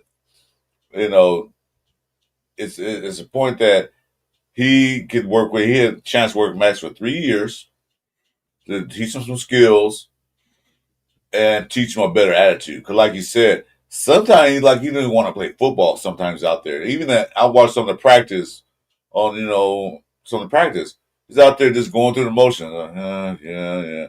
You're like, dude, and Max out there dancing around going crazy. So other players doing the same thing, but he just like taking a jog down the field when the other guys are sprinting. I said, do you want to play football or not? If you don't, then go ahead and do something else and fill up that roster spot because you're not getting paid that much anyway. Still, you don't have that motivation that Max has, that attitude that Max has. Well, nobody really does because Max goes to 110% every game. But still, come close to that. Give it, if you're not going to give 50%, give it 80% because you're not even giving 50% right now. So there's two things.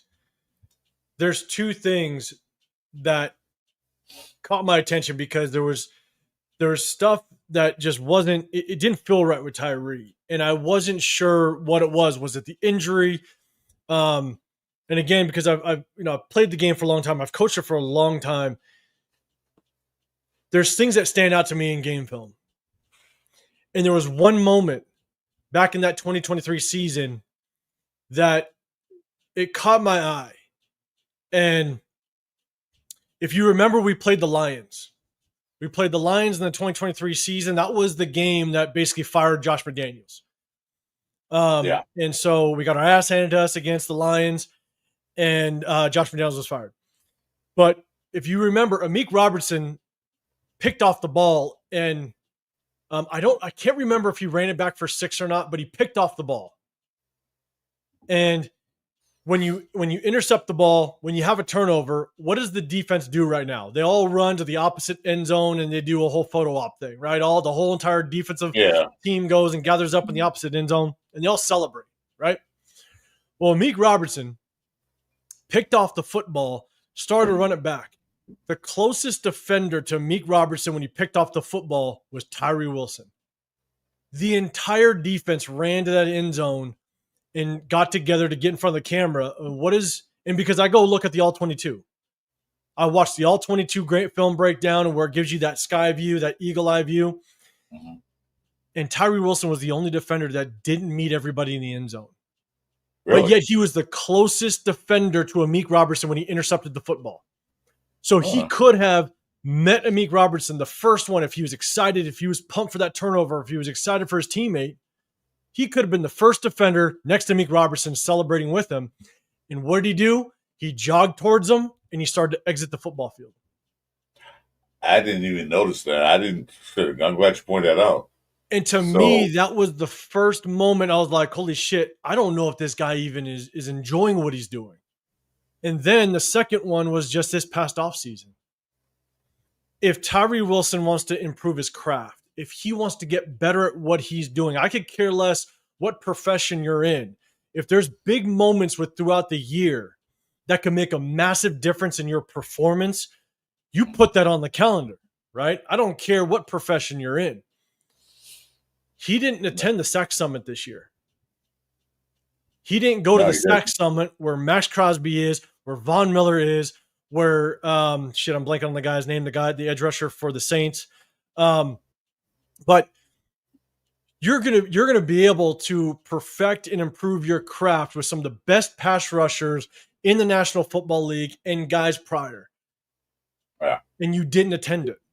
And I'm just sitting there going, I could care less if it's the off season. You have the entire off season to go do other things. Go get your personal time. Go get your family time. Go get your vacation time. That's fine. But that's one moment in the off season that you better circle that shit on your calendar to be like, if I want to get better, I'm going to be there. And he didn't attend it. Exactly. That's why you go to school to learn a new skill. Like, you know what? I'm an engineer. but also want to be this type of engineer. So you go to school to learn some more. He didn't go attend none of those classes. He just say, "Yeah, I'm good as it is." And with that attitude, now I'm get a big contract. The whole team is gonna want you because you're not self motivated to be the best. Mo Max Crosby said every time he talks, "I want to be the best pass rusher in NFL. I want to make history." And he goes out there and tries it every single chance, hurt or not hurt. Tyree Wilson don't say anything like that. Because Max said, "Well, I'm working with Tyree Wilson." Yeah, but it hasn't shown for 3 years now, or 2 years, going on 3. Hasn't shown any progress in that. That means he's not motivated. If you as an edge rusher can't develop a second or third move, that just tells me you're not trying to improve your craft. Like, that's it. Like, he literally has no second or third move, and that's what every good pass rusher, not even great, a good pass, like we're going to break down Jackson Bennett, I think his name is. So the outside linebacker / edge rusher that we just picked up off of waivers from the Rams. Yeah. We're going to break down his game film later this evening in the war room. Even that guy has a second pass rush move. Even that guy has a second and third move that he can go to. No, I watched something and they highlighted him. I was watching some tape. He has a spin move, great spin move. Mm-hmm. He has a uppercut that gets the guys off him. So he has like 2 or 3 moves. And he's not a dedicated pass rusher. He's a linebacker / pass rusher. So wait a minute, you tell me his linebacker have more moves than a dedicated defensive end? You should be ashamed of that. But he's not. He's not motivated. I don't see the motivation in him. I say he did look better preseason, but like I said, against Region 4s, yeah, of course he looked good. He was a man amongst boys again. And he flashes in preseason. Don't get me wrong. There's a couple times where he had a good run stop, and I'll give him credit for it, right? Like, basically the offense kind of zone schemes away from him. The zone run scheme, it goes away. He does a good job. He basically shuffles down the line of scrimmage. Running back cuts back. He makes a tackle. So there are flashes in the preseason. But then look at the rest of the body of his game in preseason. There's plays where he's getting absolutely manhandled by a third string tackle. I mean, to where that tackle is getting underneath his shoulder pads, lifting him and driving him 7-8 yards down the field. And I'm just sitting there going, that's happening against a third string tackle. How the hell are you letting a third string tackle do that to you? So there were flashes in preseason, don't get me wrong. But unfortunately, at the end of the day, there's nothing that shows me that his game is improved or it's going to translate when he has to go against true starters in the National Football League. So at the end of the day, I think we all hope he does well. He's a Raider. Yeah. I want him to do extremely well. But man, if my confidence level, if we go from 1 to 10, 10 being the most confidence in the world that he's going to do well, I'm at like a 6, maybe even a 5. So I don't wish anything bad on him. They want to trade him, do all that stuff about who will want to trade for him.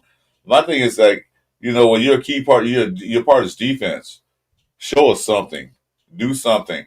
I mean, one guy said in the chat, so Chargers will get about 8 sacks. I say, are you kidding me? If he gets 2 sacks, I'm happy. 3 sacks, I'm happy. Or, do something. Get some TFLs, tackles for losses. Do something to be part of this defensive rotation because defense line, as we spoke earlier, don't look bad. You got those pieces in there, but he's one of those cogs that need to spin. One of those cogs that spin to make the engine work. He's not making it work now. It's just stuck in one gear. So anyway, that's enough bashing Tyree Wilson for today. Well, and I guess the last thing I'll say is if we take what his production was last year, which he had 4 sacks last year, go take a look at how he got those sacks. And Chris, like we break down the game film, I go through play by play by play. I look at one play 11 different times as I break down the game film. And go look at the way he got those sacks. 3 out of those 4 sacks, he was completely unblocked. Completely unblocked. Just free pathway to the quarterback. And only one out of those 4 sacks he actually worked for, and it was a pure just bull rush, and he got there. So to think that he's going to progress off of that, now I get it. Every pass rusher kind of sometimes gets a free shot at the quarterback, gets unblocked. I get it because the way you can scheme it, you can run stunts, you can twist. I get it. But a lot of them, 3 out of his 4 sacks, he was completely unblocked by missed assignments. There was one sack where they parted the sea. The guard and tackle basically split, and he was untouched and went and got the sack. So to say that he's going to progress off of the 4 sacks, don't take those 4 sacks like he earned those 4 sacks. He was unblocked at 3 out of the 4. So just throwing that out there. Yeah, thanks. Thanks for that. Okay, next reminder is let you guys know that this is a Raider Nation Pillaging Show. We got a special guest, 805 Raider. Thanks for joining us. Also, let you guys know that reason why you see my co-host is that he's in the hospital with his wife, probably having a child or just taking precautions because they have contract. Well, I don't remember. I'm so old as a kid.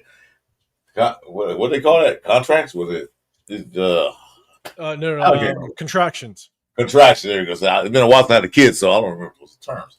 So yes, exactly. So this is because he went to the hospital this morning. He texted me this morning. So, but thanks to 805 for coming in once again, guys. Make sure you like, subscribe, and hit notification for my channel, Chris4Raiders, and also 805 channel. Like I said, he does great on analysis. I love his shows.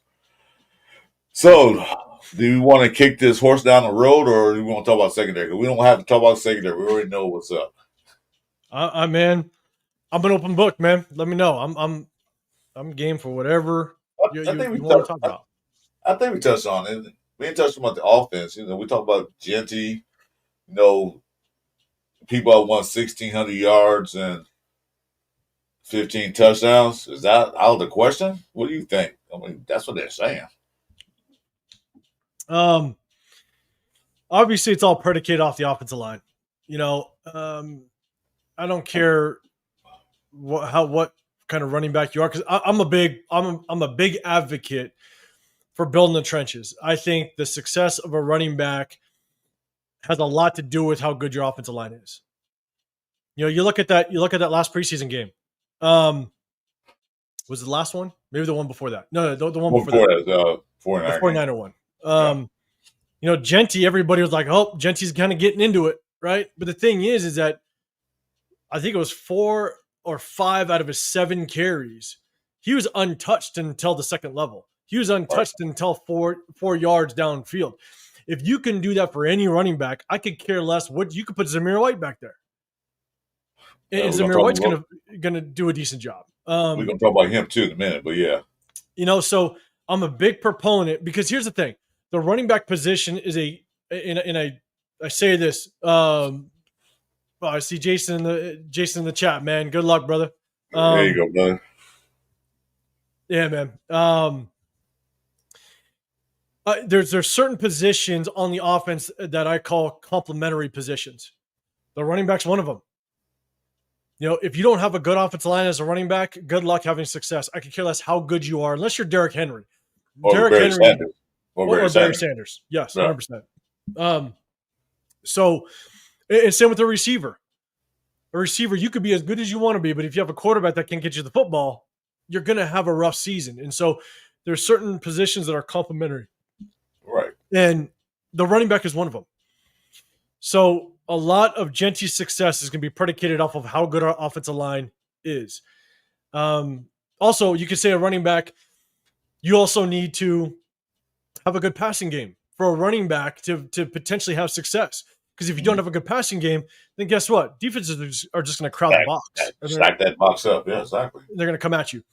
Because I know the first game was Seattle, when Genty got, 3 carries, -1 yard. Oh, Genty's a bust. I'm like, geez Christ, guys.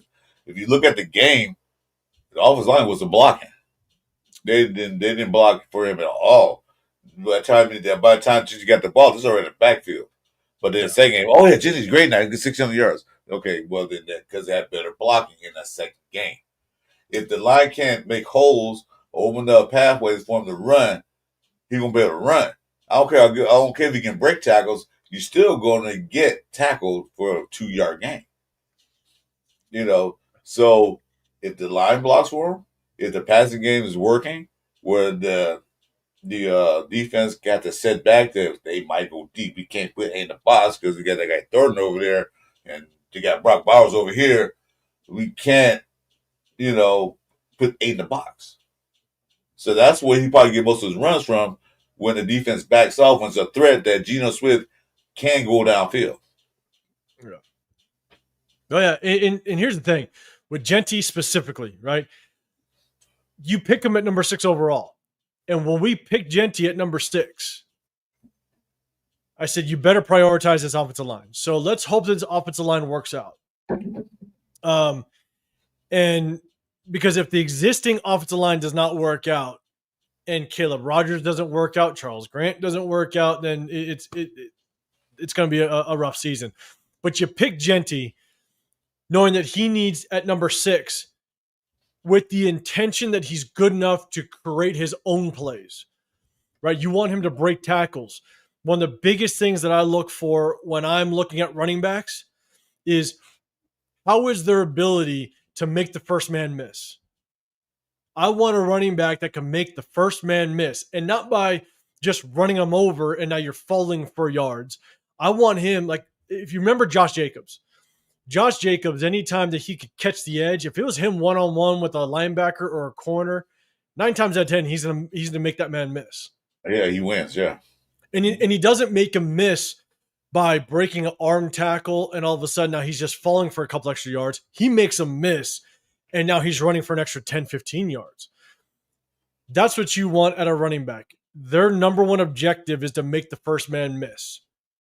In Genty, I think what is really going to be tough with his running style is in between the tackles, in the mess of everything, he welcomes contact. If you go watch his game film at Boise, yeah, he allows tacklers to bounce off of him in between the tackles. If you get him in open space, he's got good vision. He does a very good job of making guys miss. But in the meat of things, in between the tackles, he welcomes contact. He lets defenders get the majority of his body. So that's not going to work in the NFL. I'm sorry. No. It's not going to work. And so that's where I struggle with Genty. I'm because you're not going to be able to do it for 17 games. And that will show his career. I think, look, you want a longer career than what the average running back career is like, was 3 to 4 years. 3 years. At best. You'll be like Earl Campbell. You're gonna run people over, but your career is gonna end shortly. Yeah. So I don't want to sit there and then take on. Yeah, you might be strong. You look strong. You look strong as hell, but you don't want to run like that and absorb those hits because they will pile up. And in the season, you'll be so sore. You got to go to healing tanks to get better. Halfway through the season, I'd like Genty to be a good part of this offense for the next 10 years, not the next 4. So that's where Genty needs to understand, and he said it when we broke down game film of that 49er game, that 49er preseason game where he basically, I don't care what anybody says, he lost that battle against that linebacker. When that linebacker can turn your ass backwards, you lost. I'm sorry. Mm-hmm. But the thing is that with that type of contact, you want to attack half a man. You want to break arm tackles. When 2 defenders are coming your way, you're going to pick one and you're going to attack half a man. A lot of people kind of gave shit in the comments, basically saying, oh, no, this is football. You got to be tough, blah, blah, blah, whatever. But that's the thing. And when I'd coach my players, as a running back, you want to attack half a man. And what did Genty say? We broke down that game film on Sunday. And when Genty addressed the presser on Monday, he said the exact same thing. He said, I have to do a better job of attacking half a man. And that's what you teach running backs. I could care less if you're Derrick Henry. You attack half a man because you want to break arm tackles. You don't want to go through the body of defenders unless it's 3rd and 1, unless it's 4th and 1 on the goal line. Okay, lower your helmet and go get somebody. Yes, but in open space. He said at a press conference, he just said it, and I don't know if I'm the word from worry, but he said I got to make sure, they asked him about that linebacker hit when he had to go out in concussion protocol. He said, you know what? I got to pick my poison. Against a linebacker, I can't do that. D-backs, I'll probably get away with that. But against linebackers, is a little different. Yeah, this is not college no more. These linebackers are just as big and strong as you are. So he even said it. Yeah, I got to pick my poison. I can't go up like that against linebacker. No. So that's how you work. And look, Genty is a strong runner. He's got a low center of gravity. He's only 5'8", right? But he's got a low center of gravity. He's 200 plus pounds. He can run through arm tackles. So imagine this. Everybody wanted to hop up and go, oh, man. Because I think that was Genty's welcome to the NFL moment. Like, you're not going to run through linebackers like you did in the Mountain West. But here's the thing. Imagine if Genty, and I'm not saying he can't do it. I think that he's going to do better at this. He tried to lower the boom on a linebacker and he lost. But imagine if Genty picked half a man on that specific play, ran through that arm tackle, and gained an extra 20, 25 yards on that little dump-off pass in the flats. The nation would have went nuts. Yeah. The nation would have been like, holy shit, there's our number one. That's our number 6 overall pick. Because he broke an open field tackle and he busted another 20, 25 yards. To me, that's 100 times more impressive than him trying to lower a boom on a linebacker and getting turned backwards. So I want to see more of that. I want to see him break that first tackle, make that first man miss, and turn contact after a 1 or 2 yard gain and turn into a 15-yard gain. That's what I want to see out of Genty. And that was scary of watching Boise State. I said, gee, I'm scared that he's going to come in the NFL thinking he can do the same thing. And then all of a sudden, we get the 6th-round pick, 4th game in the season. Oh, he's out for the rest of the season. Because he took a hit that he didn't have to take. Yeah. He could have did something else. That's why I'm glad. Not glad it happened, but I'm glad, kind of, what I'm saying. I'm glad it happened in the preseason where he manned up like, shit, yeah, I can't do that no more. If I want to play for the NFL, no, I can't do that no more. So now he knows when he goes up with these guys, certain guys, the smaller DBs, yeah, he can do that because he's big, probably faster and stronger than him. So he can go ahead. Like he did that one guy on that 8-yard run he had. He just like manhandled him, then pushed him down. Yeah, he against those guys. But when it comes to linebackers, you got to be careful. You got to watch it. Like I said, half a man. And Chris, that's a great point. I'm glad that he got out of the way in the preseason. And now he understands. He understands that, I'm sorry, a lot of people want to say, like, he's this stocky, big running back that's going to go and just run people over. Have you seen the size of linebackers? Like, everybody says that Jeremy Chinn's going to go and smack the piss out of people, right? Well, guess what? Jeremy Chinn's 6'3", 200 plus pounds. He's also going to be able to hit Genty as well. So NFL defenders are massive as well. So don't think Genty's going to come in here and just run people over at will. Defenders are big too. You got linebackers that 6'4", 250 pounds. And Genty, what, 5'8" and 202, 211? Between those things? Yeah. So you're just going to run them over. And they in the gym too, pumping iron like you're pumping iron. So they're not weak. So I'm glad I got their way. So that's one thing I was scared of. When I saw that hit, I mean, it was a good collision. He got knocked back. I'm like, that's what I don't want to see. Yeah. So that's our number one running back. Now on the depth chart, they got your boy Seaver White in there. Yep. How you feel about that?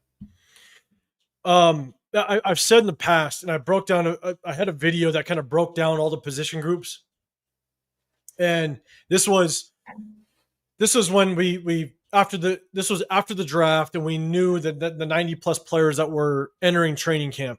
And I said the only way that Zamir White was going to be able to make this squad is if he proved himself as a short yardage back, a guy that can kind of get dirty, pound the rock a little bit, and win in the short yardage battles.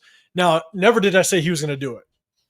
I didn't come out and say this is where he's going to find his place. I just said if he finds himself making the 53-man roster, I think this is where he's going to be able to make his mark is in that short yardage, just kind of pound the rock type of back. And he did it. That's kind of where he's finding his place. So I'm glad to see it. I'm glad to see that he's kind of making his mark. Now, when I went to that open practice, it was the first open practice the Raiders had. And I'm sitting there, I'm in the stands, I'm watching, and the running backs were all rotating, getting fielding kickoffs. So they're fielding kickoffs, and when you field kickoffs, you kind of get that first 15 to 20 yard sprint upfield. And man, the first thing I thought when I saw, and we went live that same day, it was on a Tuesday. We went live that same exact day, and I was kind of breaking down some of the things that I saw at a training camp. I was like, damn, like Zamir looks fast. I didn't know he was that fast. And I said, like, that's crazy that doesn't transition to him being a decent running back. Now, speed isn't everything, but I just didn't realize that he was that fast. And then about a week or two later, the reports start coming out that he's slimmed down. He is looking a lot faster. And so to me, I think good for Zamir White. Good for him making some changes in the offseason. And now, because of Chip Kelly's offense, where you can see that we're really prioritizing a little bit of a power run scheme, I think it's better to what Zamir White is suited for. And again, I didn't say that he was going to – I didn't say this early on that he was going to be a good short yardage back. I felt like that was going to be his only way of making this team, is showing that he could be that. And he showed in the preseason. So shout out to him, and I think he might get himself maybe 3-4 carries a game and find himself as a benefit on this roster. Yeah, because the Seattle game when they kicked off, I was like, wait a minute. They kicked off, and I saw number 3 out there. Wait, that's Zamir White running the kickback. He looked pretty good at that. He got to like the 36-yard line, 37. I'm like, because, new rules now dictates that they're going to need more running backs doing those kickoffs, because if the kicker kicks the ball in the end zone, it automatically goes to the 35-yard line. If it goes to the end zone, the touchback. So they're going to try to kick it in that kick box. So that gives the guys a better chance, better chance for the team to run it back. And running backs make better runners than wide receiver does, because they know how to avoid tackles, how to stiff arm stuff. Not saying wide receivers don't, but I think running backs, there can be more running backs doing it. Look at Henderson, what he did in the first game. That was crazy. The biggest difference between the kickoff, how it was ran way back in the day, and the kickoff today, is that one of the reasons why running backs are better suited. It's like a Dylan Labe, right? If Dylan Labe is back there returning, being a running back, is that back in the day with the traditional kickoff rules, there was layers to the kickoff team coming out, right? Like you had your front line, then you had your second line, then you had your returners, right? There was layers to it. And so you wanted guys back there that kind of had a little more agility. Now, because you're all in one line, yeah, you just need a guy that's back there that has the vision to understand where that first cut needs to be, break one arm tackle, and you might be off to the races. Right. Whereas, again, with that traditional kickoff, there was layers to that kickoff return. You had safeties that would sit back to basically be that last line of defense just in case someone popped off and someone was able to kind of break that front line or what have you.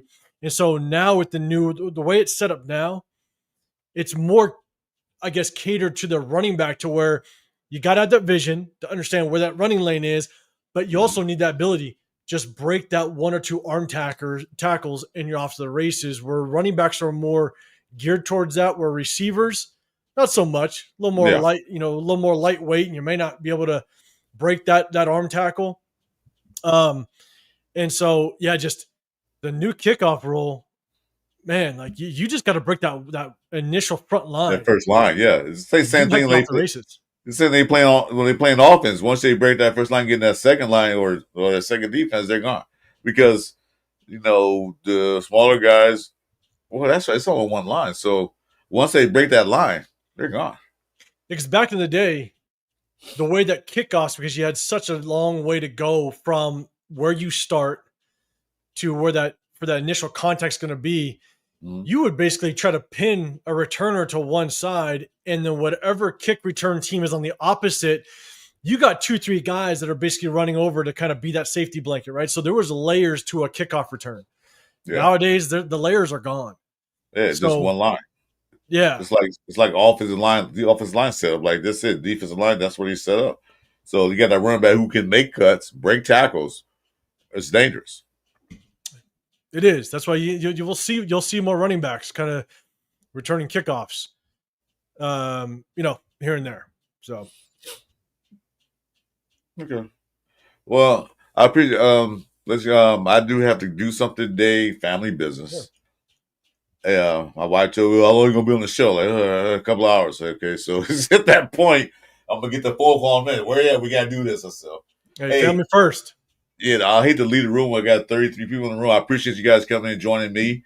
And ready for the season with 805 Raider? Yeah.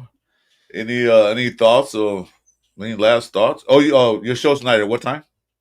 We're gonna go live around 7-ish, 6:37. So we're gonna break down game film of the offensive tackle foresight that we brought in.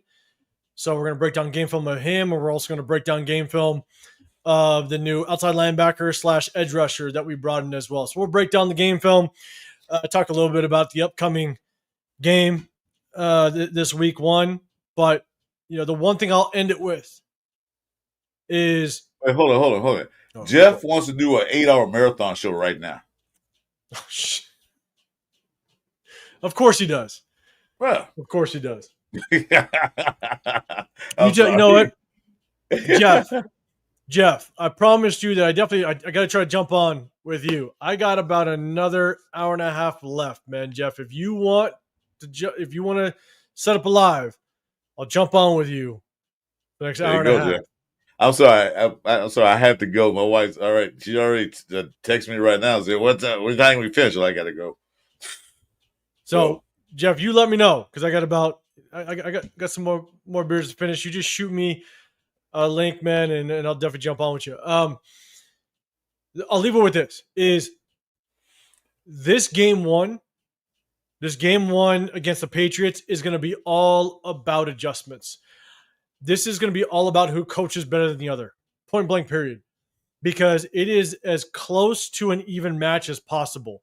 All brand new head coaches, all brand new coordinators. You got Geno Smith as a veteran, Drake May, second-year quarterback. We'll see how kind of that works out. A lot of change of pieces. The Patriots brought on a lot of new pieces, right? We brought on a lot of new pieces. This is as even of a match as you can imagine. And a lot of great storylines, too, behind all this, too. A lot. And so, at the end of the day, this is going to be all about who prepares their team best for the moment, and who is going to be better at in-game adjustments. And so this is a battle of the coaching staffs. This isn't necessarily a battle of the players. As much as they're on the field and they're going to be the ones battling out, I 100% agree.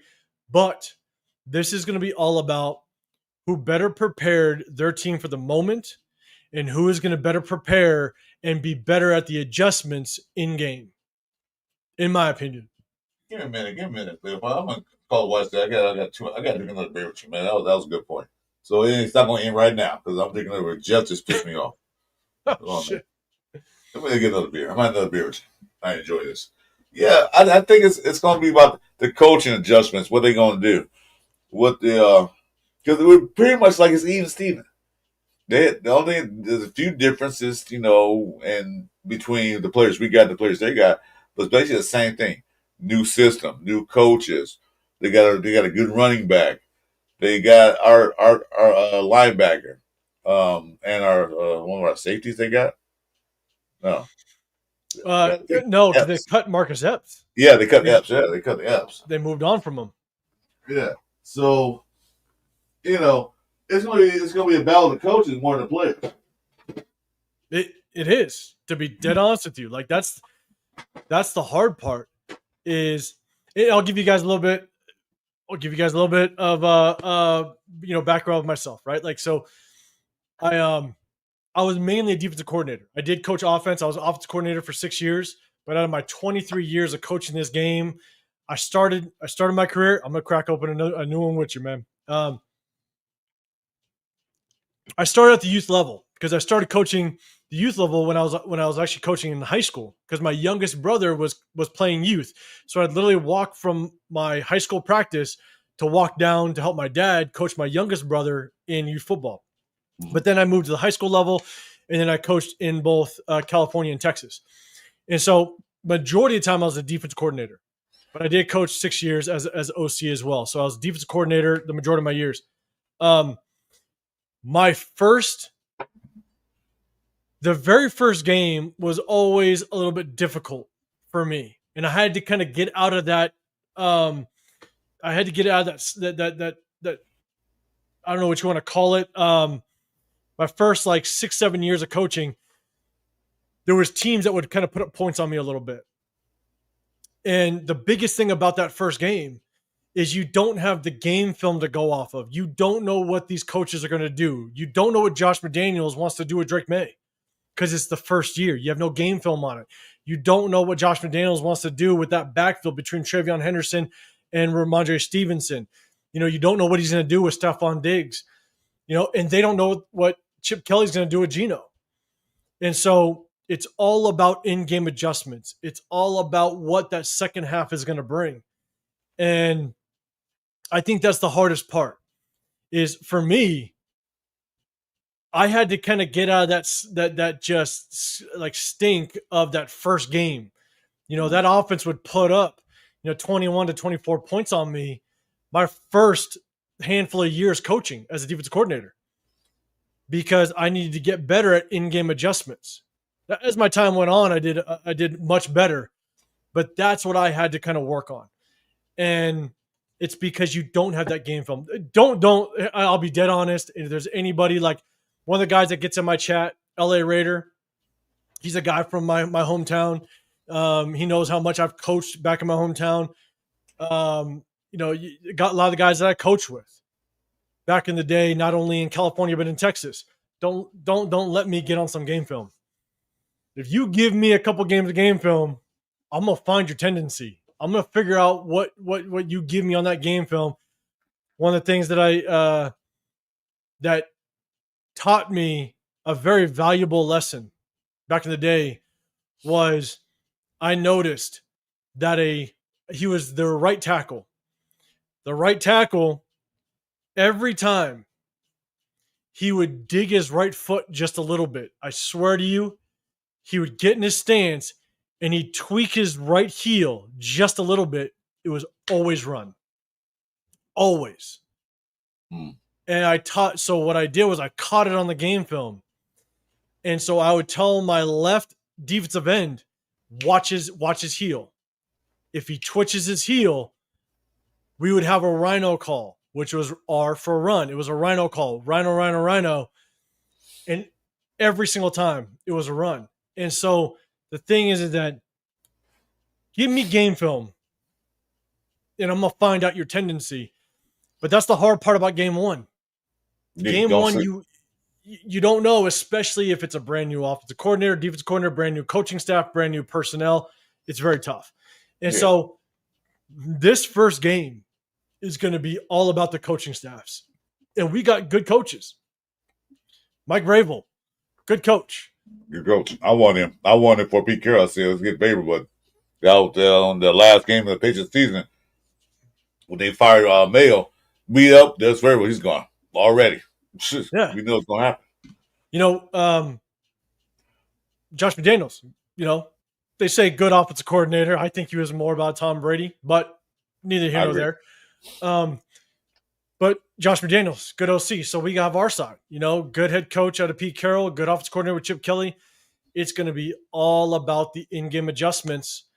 And this is really going to give us a really good understanding as to what coaching staff prepared their team better. To tell you right now, one of the tells that I broke down on our game film just in the preseason, Tyree Wilson's stance. when Tyree Wilson is going to twist and stunt, his stance is very different than when he's going to bull rush. And that's a tell. Rob Leonard needs to fix it. Tyree Wilson needs to fix it. So we're gonna get a better understanding as to how good these coaching staffs really are. Yeah, like they're saying, well, Drake May, we can go back and watch that film last year. Well, that was last year. That was a different offensive coordinator. That was different coaching staff. Everything is different now. They got new guys like we have new guys. So we can't rely on last year's film. We can see what he does when he does certain things, but we don't know how they're gonna run the offense. We have no idea what they gotta do. People gotta watch it and prepare. Because I'll go back to that game 1 preseason game. The offensive line, everything looked bad. Second game totally improved. He coached him up. Okay, we're not doing this. We're not doing that. Let's do this and that. So last year when he had AP, didn't know how to make adjustments. He didn't know how to change things. But we have an experienced coach that can, you know what, guys, you guys suck doing this. Why don't you do it this way? Maybe won't nobody say that, but you know what I mean. Hey, what's up, Cool Kev? You know, so it comes to adjustments. You know what? This player is not working out. We're gonna switch it up. That's what Pete Carroll would do. It'd probably be Babel too. So we don't know. This game's a mystery. That's why the point spread is only 2.5. It's a toss-up. Literal toss-up. I don't know what the over-under is. I know the spread is 2.5. It dropped. It was 3.5. It dropped down. It's going to drop some more as we get closer to the game. But it was 2.5 as of yesterday. Again, I don't know what the over-under is because I expect a low-scoring battle. In all honesty, for all the points that we kind of talked about earlier, is I do think both offensive coordinators are going to rely on controlling the clock. They're going to utilize that run game because both, again, on our side we got Ashton Genty. Genty is going to be used 25 to 27 times a game. I hope that's my hope, which means you're going to control the clock. And then you look at the Patriots side. Josh McDaniels likes to run the football. Yeah, he does. And so he's going to utilize Travion Merrick. He's going to utilize. Oh, Jeff, all right, you're all right. You got the over under 4. See, that's a low scoring game. Yeah, 21-21. That's not a high scoring, not a powerhouse game. So, it could be a 17-20 game. You know, so. The thing is that for myself is that Josh McDaniels is going to utilize Travion Henderson. He's going to utilize Ramondre Stevenson. And they're going to pound the rock a little bit because one of the hardest things to do in football is for the chemistry between quarterback and receiver to be on point to start the season. And so I think they're going to lean a lot on the running game, both sides. So I think it's going to be a low-scoring battle.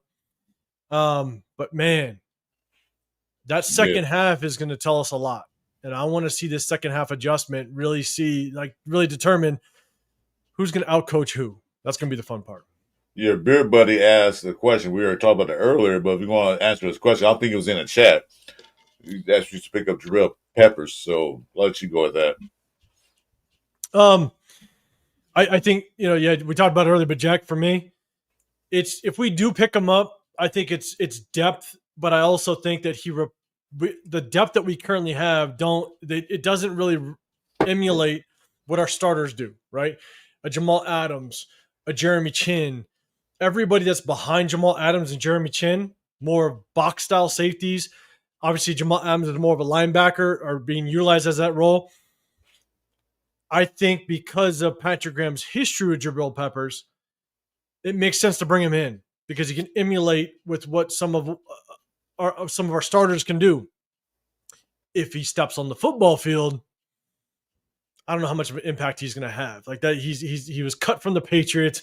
He's purely a backup. It allows you to run the same defensive scheme that you've ran before. But does he move the needle?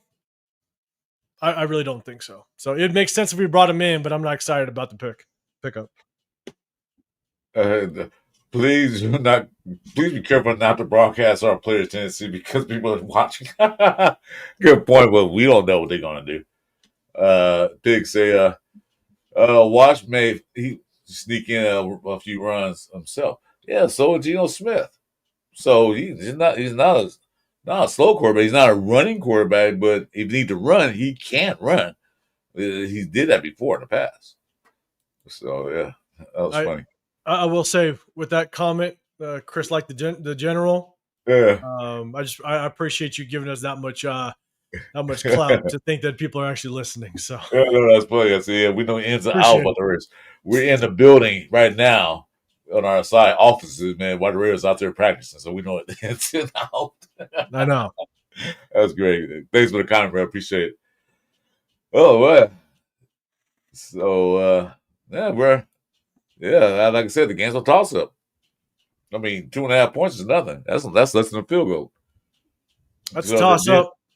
It's going to be a close game, but you know, at the end of the day, it's going to be very interesting to see just kind of how our rotational pieces kind of work out this game, right? A lot of people are high on Thomas Booker, the defensive lineman that we brought in. Yeah. Thinking that he's going to play somewhat of an impact. We did a film breakdown on him as well. You know, unfortunately for myself, I think he is at best a rotational piece. He's got a good motor. He's not going to get pushed backwards, man. He's a strong body. Yeah. You know, but you know, at the end of the day, I think he's rotational. He does not do well against the zone run scheme. If you run power run scheme against him, he does a pretty good job. Mm. Zone run scheme, he doesn't have the agility, he doesn't have the footwork to keep up with the lineman moving, and it showed on game film. You know, he doesn't read the zone run scheme well. He doesn't get his body in the right placement. He doesn't flow well with the offensive line because his feet aren't very quick at the snap. So I think he's a liability if we go against a team that likes to run the zone scheme. So again, good rotational piece. I think so. Even with the pass rush, he's very one-dimensional. He's got a bull rush, and that is about it. The moment he gets stalemated, he kind of just he's going to get he's not effective. Right. That's what I think. That's what I think they got a lot of defense tackles because each one possesses a certain unique skill. Because like I said, we were talking about Henry earlier. He has quick feet. He can move. He can run around. So does Pegues. Booker is more like that. Third down and 2 go. You know, third down 2. They're gonna run the ball. More like that type of guy. But pass rushing, I don't see it. That's why he brought that other guy from the Rams. I forgot his name already. For him to help pass rush. Yeah. Jackson Bennett, I think his name is. Jackson Bennett, yeah. Yeah, that's probably why he brought him in. Let's see, for pass rushing. But I think there's a true rotational piece to it because you got Leaky Fotu. He's a big body that could play in the middle. Now, I meant to break down his game film earlier, but so much news started flying when we brought him in. I actually have his game film. Here's the thing. What's really tough about Leaky Fotu is he's hit or miss. There's some times where he looks damn good, and there's some times where he gets manhandled. And that's why I think the Cardinals moved on from him. So, you know, it really depends on which Leaky Fotu do we get at that time. All right. You know, so I think next to Adam Butler, there's going to be a very healthy rotation. We're probably going to see a lot of JJ Pegues, a lot of Leaky Fotu, a lot of Booker. It's just going to be a healthy rotation. Now, here's the thing. The benefit of that is you don't rotate offensive linemen. So if you can get a good rotation next to Adam Butler, you're going to get a lot of fresh bodies going against an offensive lineman that potentially has been playing the entire football game. Yeah. That maybe can help you with just having, you know, just some consistency with the defensive player that plays next to. I like the rotation they got. Because last year we had that rotation really that deep. This they can bring in fresh bodies as the game go on at different skill sets. You know, if it's a third down, at 15-20, consistent say they're going to pass, so you put your best pass rushers in that line, defensive line. If it's third down and short, you bringing your best run stoppers on a defensive line. So they got choices now. What they can do, how they gonna run a defense, which I like. Last year we had nothing. We had Chris Wilkins, that was it. But Adam Butler, of course, we had Adam Butler, your favorite. But, other than that, we didn't have that much rotation, on the defensive line. Yeah.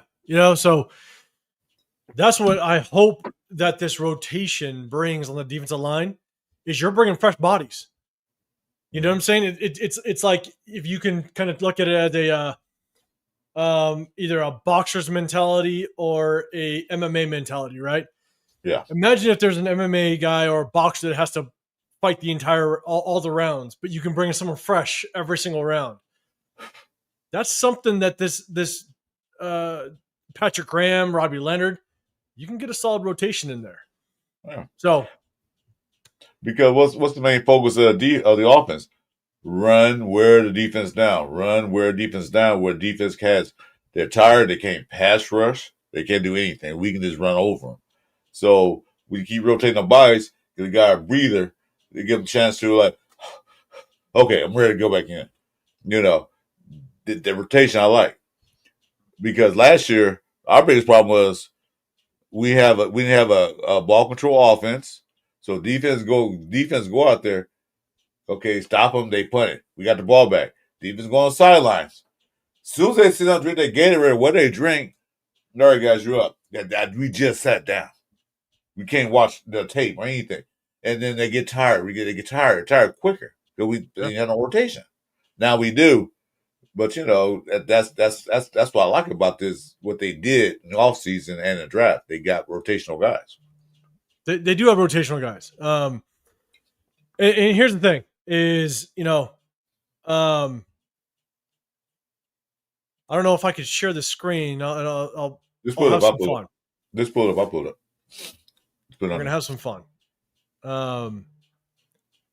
So it's tough because let's see if I can.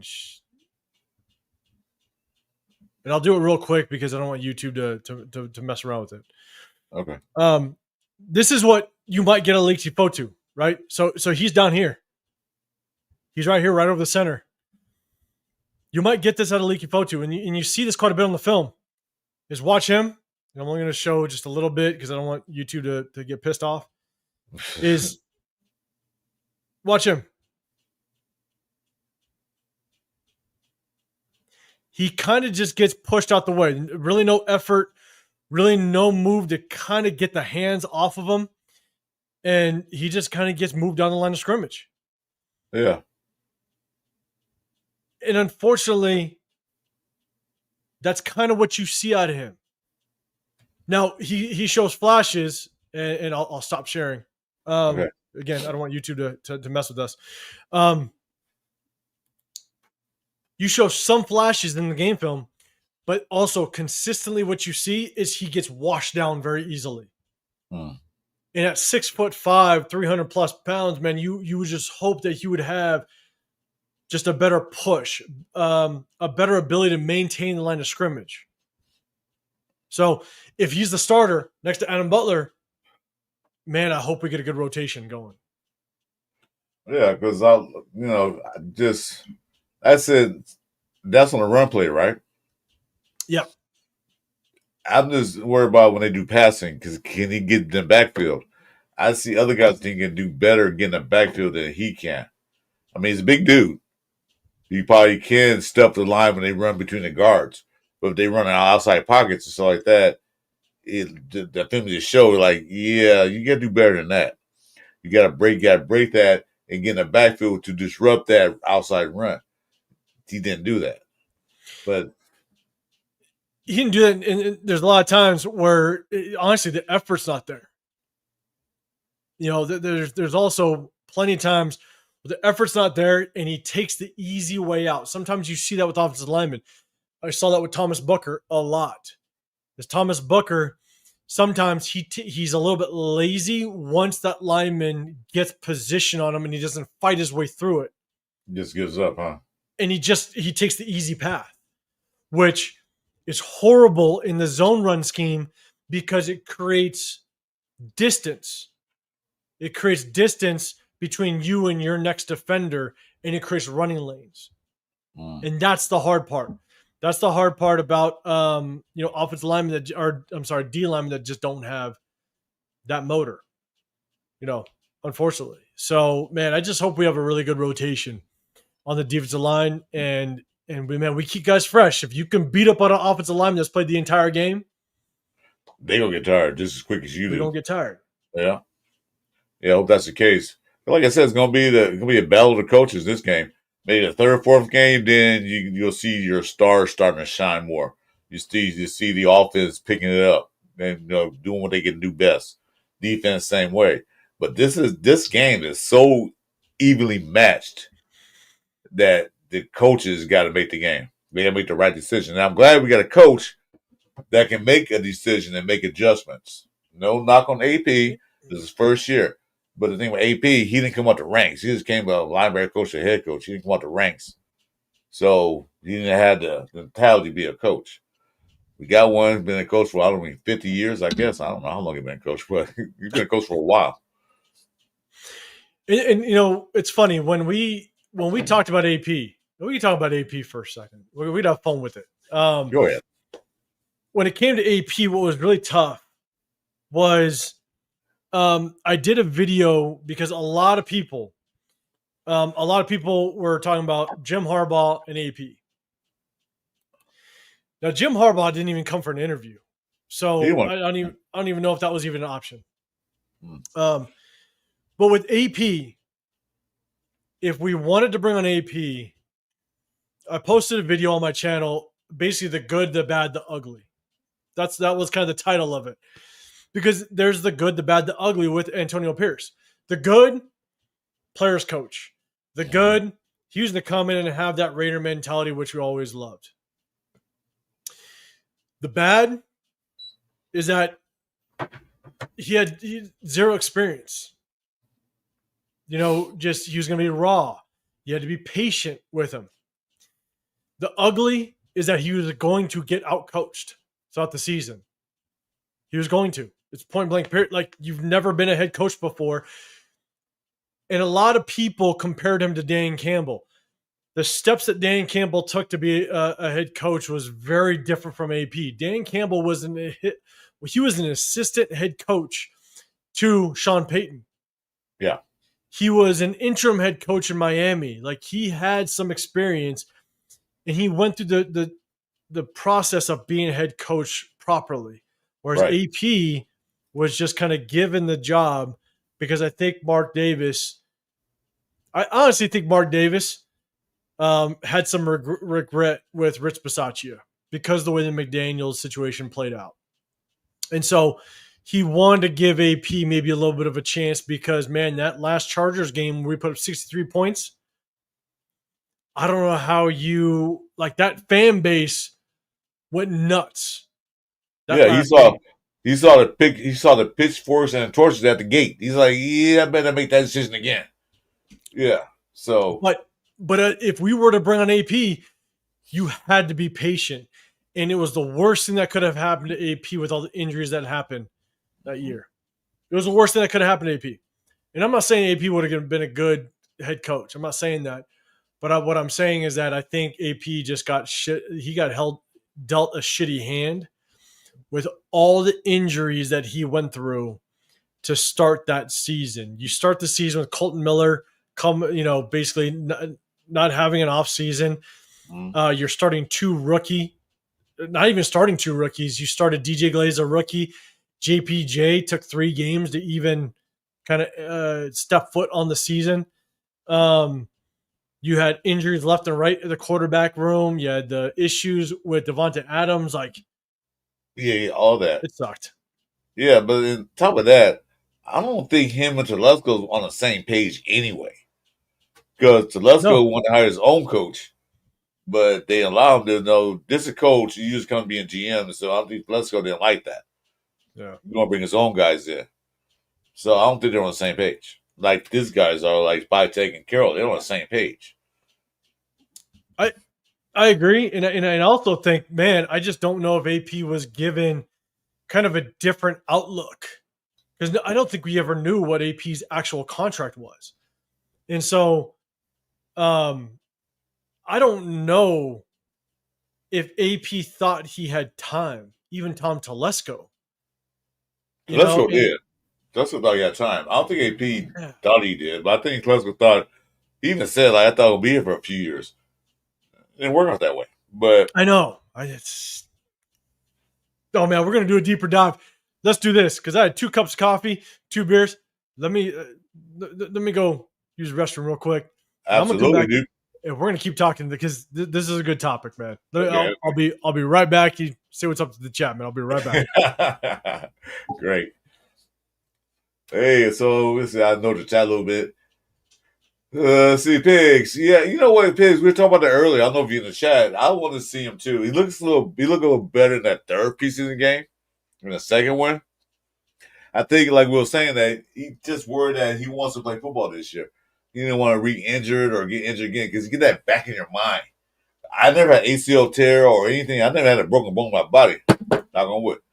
But when you had that happen to you, you kind of think like, in the back of your mind, you don't think about it, but it's back in your mind. You don't know you're thinking about it. See who else in there. No, Horace, be quiet. Whatever. Andre James but he wasn't good at line caller. Maybe he got pushed around like Pigs, but he wasn't good. He was better at calling the offensive line assignments than JBJ was. I'll tell you that. Although he got pushed around, you know. Let's see. Jerome Montgomery. Hey, welcome to the channel. Welcome to the show. Who's our starting cornerbacks? Right now they got Stokes on one side and they got Porter on the other side. As it stands right now, it could change anytime. That could change like tomorrow morning, what we know. Okay, Frank Weber, what's on the barbecue this weekend? Well, you know I got to do my ribs, get some chicken, and maybe some shrimp skewers. Like always. Can't go wrong with shrimp. Nope. That's for damn sure. I'm a big barbecue guy, Chris. I'm big. When I stopped coaching, I brought my barbecue habit back. And my wife, it's funny. My wife had her own like collection habit. So Yours she collects. too, huh? Oh yeah. Oh man, I'm telling you. Everything. I'm telling you. But that allowed me to bring back my barbecue habit, and man, she would make fun of me because I would have so many barbecues. But I have barbecues for different situations, and so Look yeah, at them. I'll barbecue. They say summertime is barbecue season time. Look, I'll barbecue in the snow, and I have done that before, so it doesn't matter to me. I like that grill. I have taste for it like last night. I grilled some filet chicken, marinara chicken last night. Why? Because I just wanted to. I just love barbecue. I barbecued when I lived in Texas, and it would be December in Texas, and it's snowing out a little bit. Oh no, you bet your ass I'm going back out there, and I'm gonna barbecue a little bit. I'm gonna have some fun. But yeah, I brought my barbecuing habit back when I stopped coaching football, and but here's the thing. Nothing is better than rocking out. I got my offset, but I also have my 2 Weber kettles, that I'll basically rock at the same exact time with the charcoal. I do have a pellet grill. I don't like those too much. I tried one. My buddy had one. I mean, it's easy to me. Barbecue is a job. When you barbecue, you have to put the work in. You got to make sure the coals are right. The pellets, because you set the temperature, put the pellets in, and walk away. Like, no, that's not barbecue. That's basically putting it in the oven. Me, I got an offset grill. I got a barrel grill. I got a gas grill, and I got a small Weber. You got to put charcoal in. You got to light it. You get frustrated when it ain't hot enough. You got to put more coals in or more wood. That's when you know you're barbecuing. Pellets, they're cheap. They're cheap. I'm 100% with you. Like, I got my offset stick burner. So I got a stick burner. I got my Weber kettles. I got a 26-inch Weber kettle as well as a 22. For the smaller cooks. But I do have a pellet grill. But the only time I'll use the pellet grill is if I got my family over I got a big family on my side, and Oh, okay. I'm trying to basically hang out with the family, but also cook at the Entertain same time. You know what I'm and saying? cook. Yeah, I got you. Entertain and cook. Because the pellet grill's a set and forget it. I don't care what anybody says. It's Yeah, a it set and is. forget it. But that's the only time and that's only if I'm doing large. Like if I'm doing if I'm doing like 8 racks of ribs or 9 racks of ribs, and I got a bunch of family over and stuff like that, then all right, like they know what I Yeah. do. You know what? That's a good point. That's good for that because it's your family and your friends over. They want to talk to you. Want to shoot the stuff, and you can't watch the grill and talk to them at the same time because it's not gonna work. But yeah, that's a good point. But I don't That's need the to only worry time about I that use it. That's the only time I use because it, man. But if I when people know, know people know when they come to my house and I'm barbecuing, they say, "Where's Chris? He's in the back barbecuing." Like, they don't even talk to me. They're like, "Well, leave him alone." Because they know they mess with me. I was talking to go real quick. I'm sitting down. you know what I'm saying? So, for me, trust me, they ain't nothing better than charcoal or a stick burner. You know what I'm saying? Ain't nothing better. No. So, and it's a science. You got to figure it out. Yeah. If you're going to Thanks, produce here. good barbecue, there's definitely a science to it. And I tell people, they say, we barbecue chicken. I said, how you barbecue? I thought my buddy this. I said, you're going to barbecue chicken. You're going to experiment. And it's going to take you time to learn the temperature of the coals or the wood, whatever you use. The best piece of meat to barbecue is not a breast, not a leg. It's a thigh. The thigh is the hardest piece of meat to barbecue because that thigh, it'll look good. It'll look good on the first layer, but you get on the middle, it gets red and red and redder. That's it. Once you master that, you got it. And I'm sorry, I make sure that I overnight a marinade with my if I do chicken thighs, I will marinate it overnight. If I can't do it overnight, I don't do it. So I marinate the crap the chicken. So that's just the way I do it. I would think less of you did because I do the same thing. I do the ribs and everything. I put overnight. That's why I go to the store and in another 20 minutes, the show will come banging on my door. Go get the meat because I'm doing the barbecue tomorrow morning. I'm gonna do something tonight, do tomorrow morning. But I can't just put salt, pepper, and throw on the grill. That's a hamburger. But true ribs, chicken, stuff like that. Even shrimp, I season the shrimp and put on a skewer and let it season overnight. So it's a method to the madness. But the faces you see when people eat your barbecue is priceless. So week two, myself, Severe, Chris from Protect the Shield, we're all going to be out here week 2 home opener. And on Saturday night, I told them boys, I was like, hey, we're going to come. They're going to come into town. The Canelo fight's going on. We're actually going to go to. Is that same weekend? Yeah. Oh, shit. And so we're going to go to Turf Spot. So Turf, he's got a condo out here in the Vegas area. And we're gonna go there. We're just gonna hang out at Turf Spot to watch the game. And I told them, I'm like, hey, I'm barbecuing. I'm bringing one of my barbecues, and we go on barbecue. We're gonna have a good time for that Saturday night before everything pops off. Sunday's gonna go crazy. Obviously, Monday night the home opener. But I was like, hey, I'm a barbecue, and we're gonna have some fun. And so you guys will hear about the barbecue because we're gonna do it right. But man, talking about AP. Let's do it. Here's my thing, man. In chat, we're kind of going back in the day. We just talked about the Patriots game. We talked about the position groups, all that stuff. I honestly think AP had 2 choices. Or there was 2 options with AP. Antonio Pierce had to make the playoffs. If he didn't make the playoffs, I think he was gone. Because I think Mark Davis knew that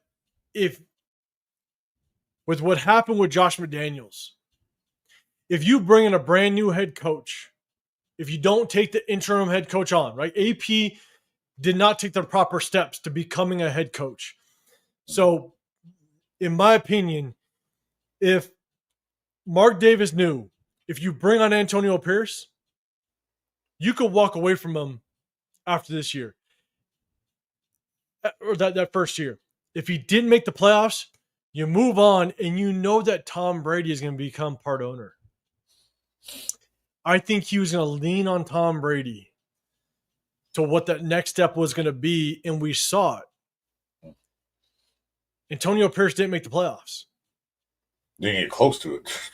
So you move on from him, because if you didn't bring on Antonio Pierce, you would have to hire a brand new head coach that you lock yourself in to a 3-year minimum deal with that head coach.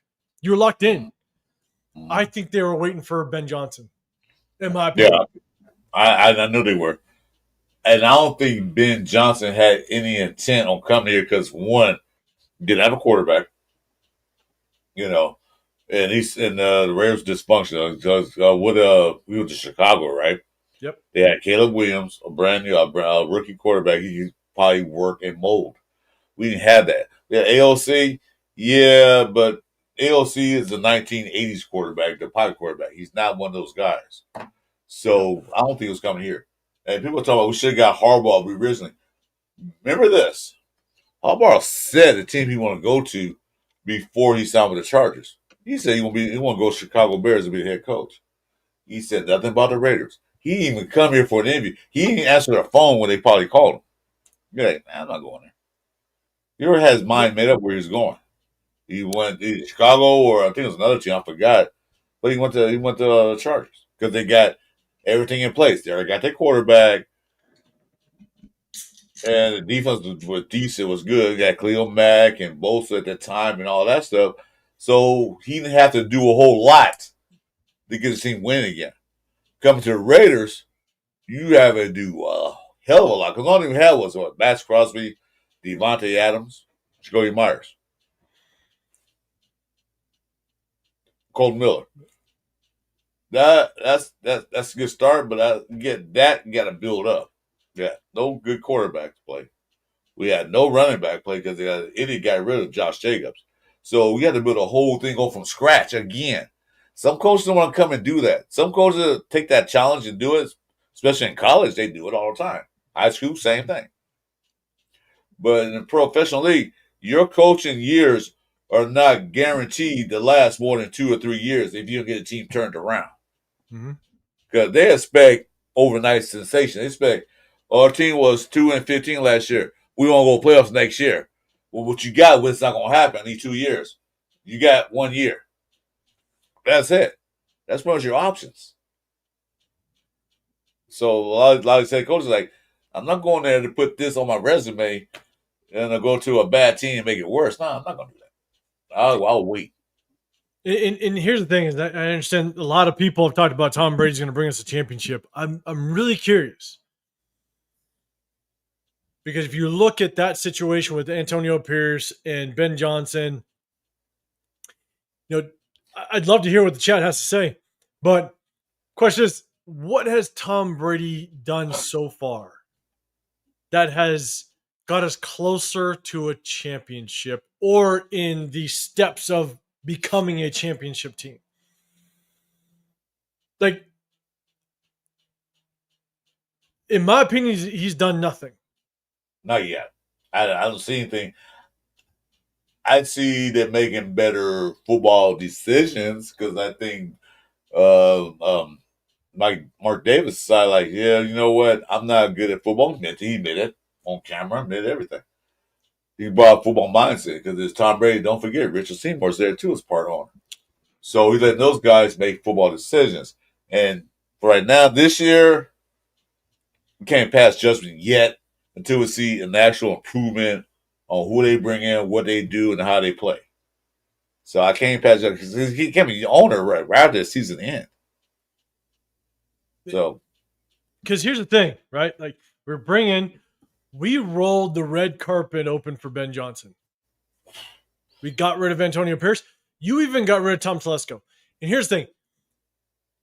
Tom Telesco, the moves that he made, he wasn't a bad GM. He wasn't. I agree. He nailed his first 3 draft picks. You can argue the later rounds, and look, that's kind of been his MO. But he brought in, at the time, not now, obviously we all know what's going on, but you brought in Christian Wilkins, right? And everybody was excited about it. I don't care who you are. Everybody was Yeah, excited about it. Didn't work out great, but you're excited about it. But you get rid of Tom Telesco, that probably had one of the better drafts that we've ever seen in our recent years. right. You roll out the red carpet for Ben Johnson. Ben Johnson's like, oh, I'll respect Tom Brady, give him an interview, but then bang, I'm out. I go to Chicago, which Chicago is not a good organization. No, it's not. Chicago has been a joke organization for many years. So he goes there. And then there was all the talks of Tom Brady and Matthew Stafford running into each other at a ski resort, trying to work something out. Sure shit didn't work out, and Matthew Stafford just used us as a negotiation ploy. Get more money. Yeah. Get more money. And then we end up with Geno Smith, and the only person that has a relationship with Geno Smith is Pete Carroll. Yeah. So, it's a funny thing that happened that day when they brought talks about, because we was on, some people was about Sam Darnold. Well, yeah, no, I don't know, because Sam Darnold played for a system that made every quarterback look good. They make Kirk Cousins like a Hall of Famer when he was there. They made, okay, well, let's see who he does second year. He might be good. I don't know. But he said Sam Darnold. No, when they were talking about Sam Darnold, Gene Smith said, I want a contract. They said, nah, we're going to move this different direction. We're going to pay you less. As soon as that happened, he said, I want to trade. Yeah, a couple days later, all of a sudden, he's on the Raiders. Pete Carroll said, no, we get Geno Smith. I know this guy. I know what he does. I know what he's capable of. We need him. And they went and got him. And everybody said, why he traded a third-round pick? Well, hell, we lost the third-round pick. That was the Devontae Adams pick, right? Trade for the Jets. Okay? Then we go on the draft and we get a third-round pick from the fifth and got a better third-round pick, a higher pick.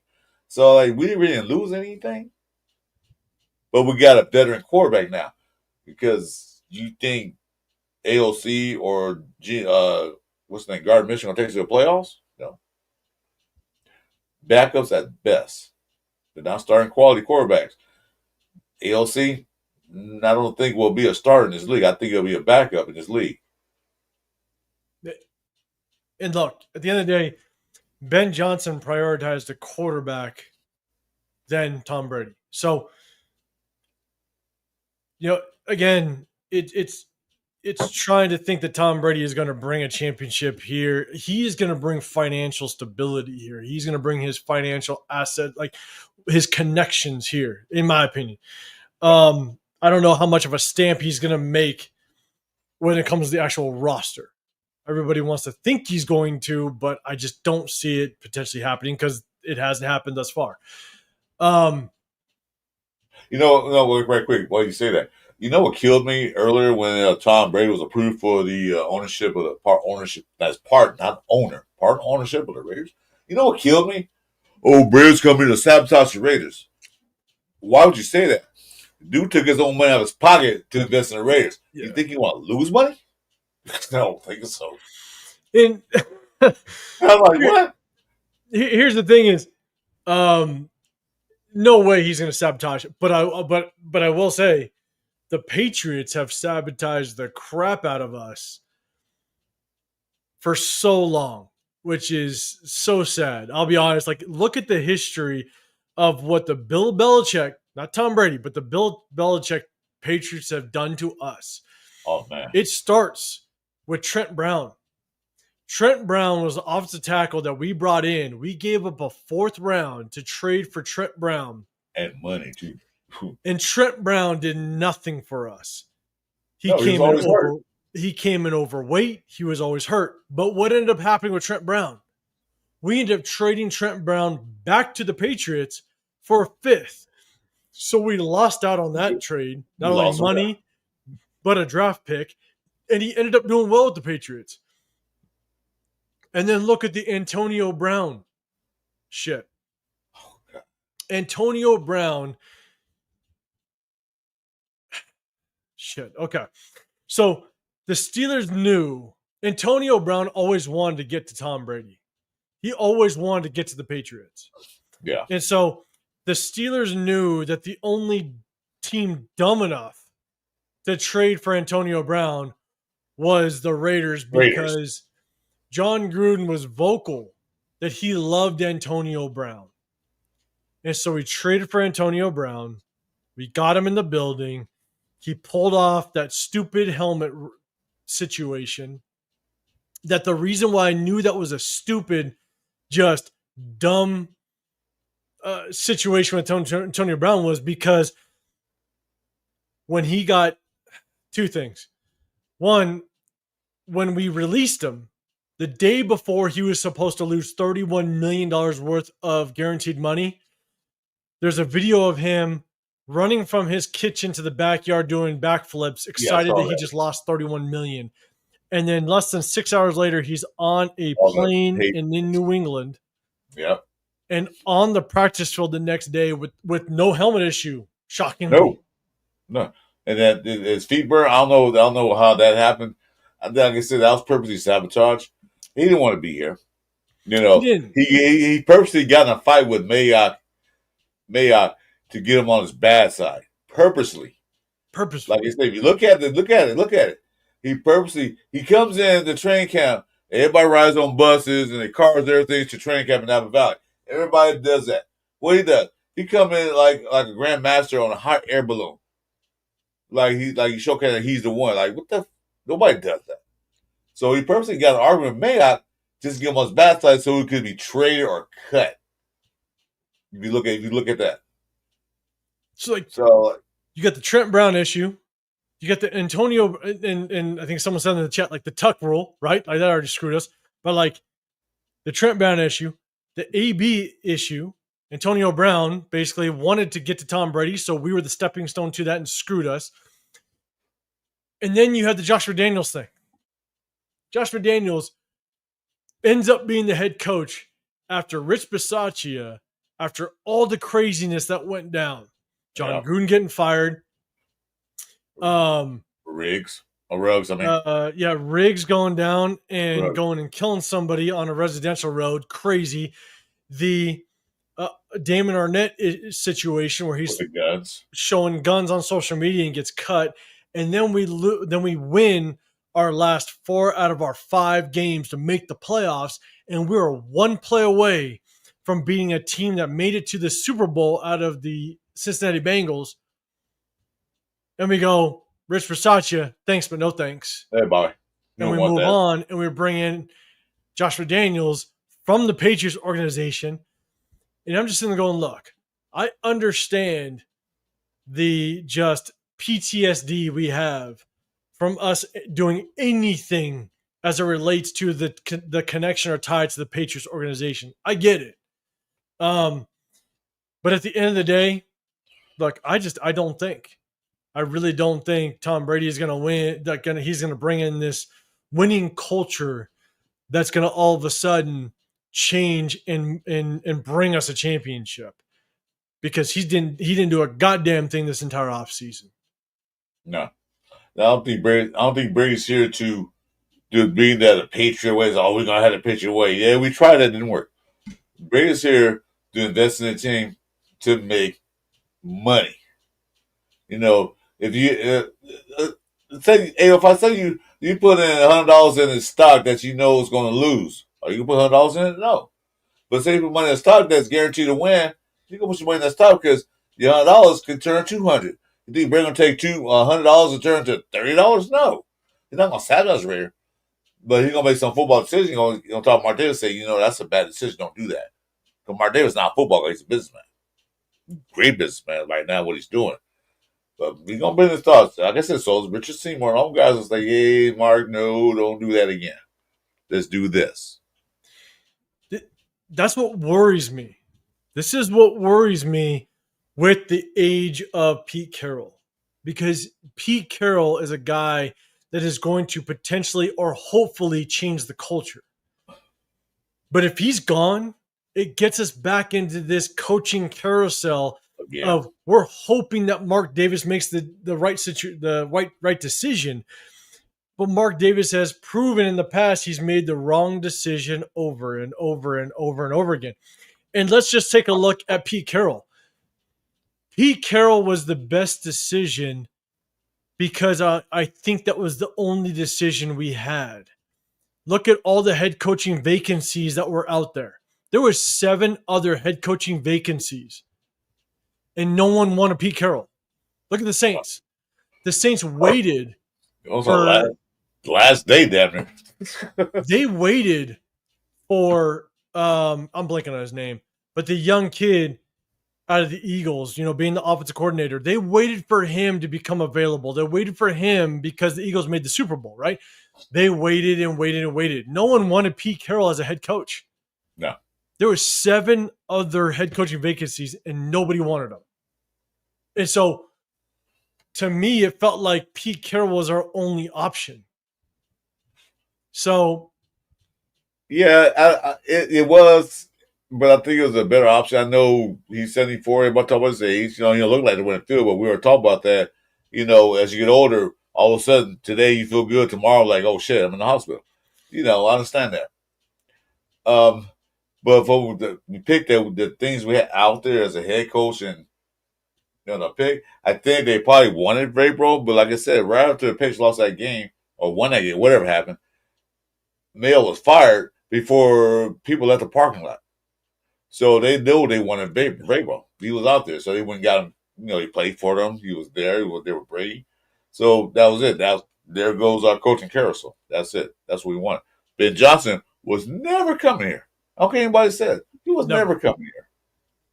It wasn't even a thought. He just gave Tom Brady. He gave the Raiders the interview in respect for Tom Brady. Right. But that was it. And so that's the hard part is once Pete Carroll's done, if there's no again, I think that it's Chip Kelly. I think Chip Kelly is maybe the plan. But if we put the head coaching decision back into and GM potentially back into Mark Davis's hands, we're going right backwards. We're going backwards again. Because when Mark Davis signed Gruden, and I saw he signed up for 10 years for that money, so basically saying, you do everything. I have nothing to do with it. That's all he was doing. Because he wanted no part. Because, like I said, Mark Davis is not a football man. He's a businessman. So he wanted to do football calls, football things. He's like, yeah, you do everything. I'll just sit back. And I know a lot of people, don't get me wrong. I was cautiously optimistic with Gruden when we brought him back. I loved that the mystique, the vibe that Gruden brought. Don't get me wrong. I was excited to kind of see Gruden come back. But there was question marks on how he was going to adapt to the new game. There's the question marks. I was on the fence with it because I know he did when he was here, but he left and did that with Tampa Bay.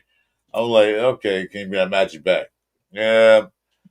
He was starting to build it up because it was not Bisaccia's team that went to the playoffs. It was Gruden's team that went to the playoffs against Cincinnati. So he was starting to slowly bring it back, but the team wasn't together like they should be because they had guys doing stupid things. Not only Ruggs, but a few other guys were doing stupid things too. He wasn't the only one. There's your boy, LA Raider. What's up? What up, man? Yeah, my boy from back home, man. I appreciate you popping in with us. There was some, when it comes to Gruden, and then we're kind of going back to the day and having some fun with it. Shout out to everybody in the chat. Is that there was things that Gruden did that created so many question marks with me. Number one is on 4th and short, he was predictable. There was a time where on 4th and short, he ran a fullback dive way too many times. Like I remember looking back in the day and I want to say it was probably like the 4th time there was a 4th and short. He ran a goddamn fullback dive every single time. It was crazy. And there was one moment where he had Josh Jacobs in the backfield on 4th and short, and he motioned Josh Jacobs out of the backfield with a fullback, and he ran a fullback dive. And I was like, you've got to be kidding me. you just motioned out of the backfield our number one running threat. And you still ran a fullback dive. It was crazy. But then his coach's challenges. I think he was like 1 for 13 on Yeah, he had coaches' the worst. challenges. He It had was the worst horrible. in the NFL. Yeah. And then I want to say it was against. I take that back. I don't even know what team it was against. But we had Jason Witten. Jason Yeah. Witten was on a consecutive streak for catches in a row, right? So a catch for like so many games. And there was one game, it was 3rd and 7. It was 3rd and goal from the 7-yard line. We needed to actually score a touchdown in order to get back in the game. Like it was it was a moment that we had to score a touchdown. He ran a wide receiver screen from the 7-yard line with Jason Witten just to get him a catch. And I was sitting there going, wait a second. Was that against the Falcons? I forget who it was. I think it was. Against. I think it was something like that. A team that we should have beat and we didn't beat. And like you right there, why didn't you go for a touchdown? But you wouldn't get that one catch. Yeah, I think it was a Falcons. He wanted to give Witten a catch late in the game when we needed to score a touchdown to get back in the game or get within one score. It was a crucial point, and he literally ran a wide receiver screen with old ass Jason Witten, and the defense closed, tackled him for like a 1-yard gain. I'm sitting there going, "Shit, I'm done. And so that was the hard part about Gruden, is that he just he made decisions that just didn't make any sense. Again, when we hired him on, I loved just what he brought to the Raider Nation. Now, to your point, that 10-year, $10 million contract was wild. Well, it wasn't wild because I saw Martin was doing. Basically, he just told Gruden, you run a team for the next 10 years, I can just kick back. So Gruden hired his own guys. He hired Mayock and all that stuff. Was Mayock the actual GM? No, I don't think it was. I think it was John Gruden was the actual GM. He was GM, head coach, and president of football operations. He was all those rolled in one because he made all the decisions. I don't think Mayock I think he made maybe 2 draft picks, but he didn't make that many draft picks. I think Gruden did everything. That's what Mark Davis wanted.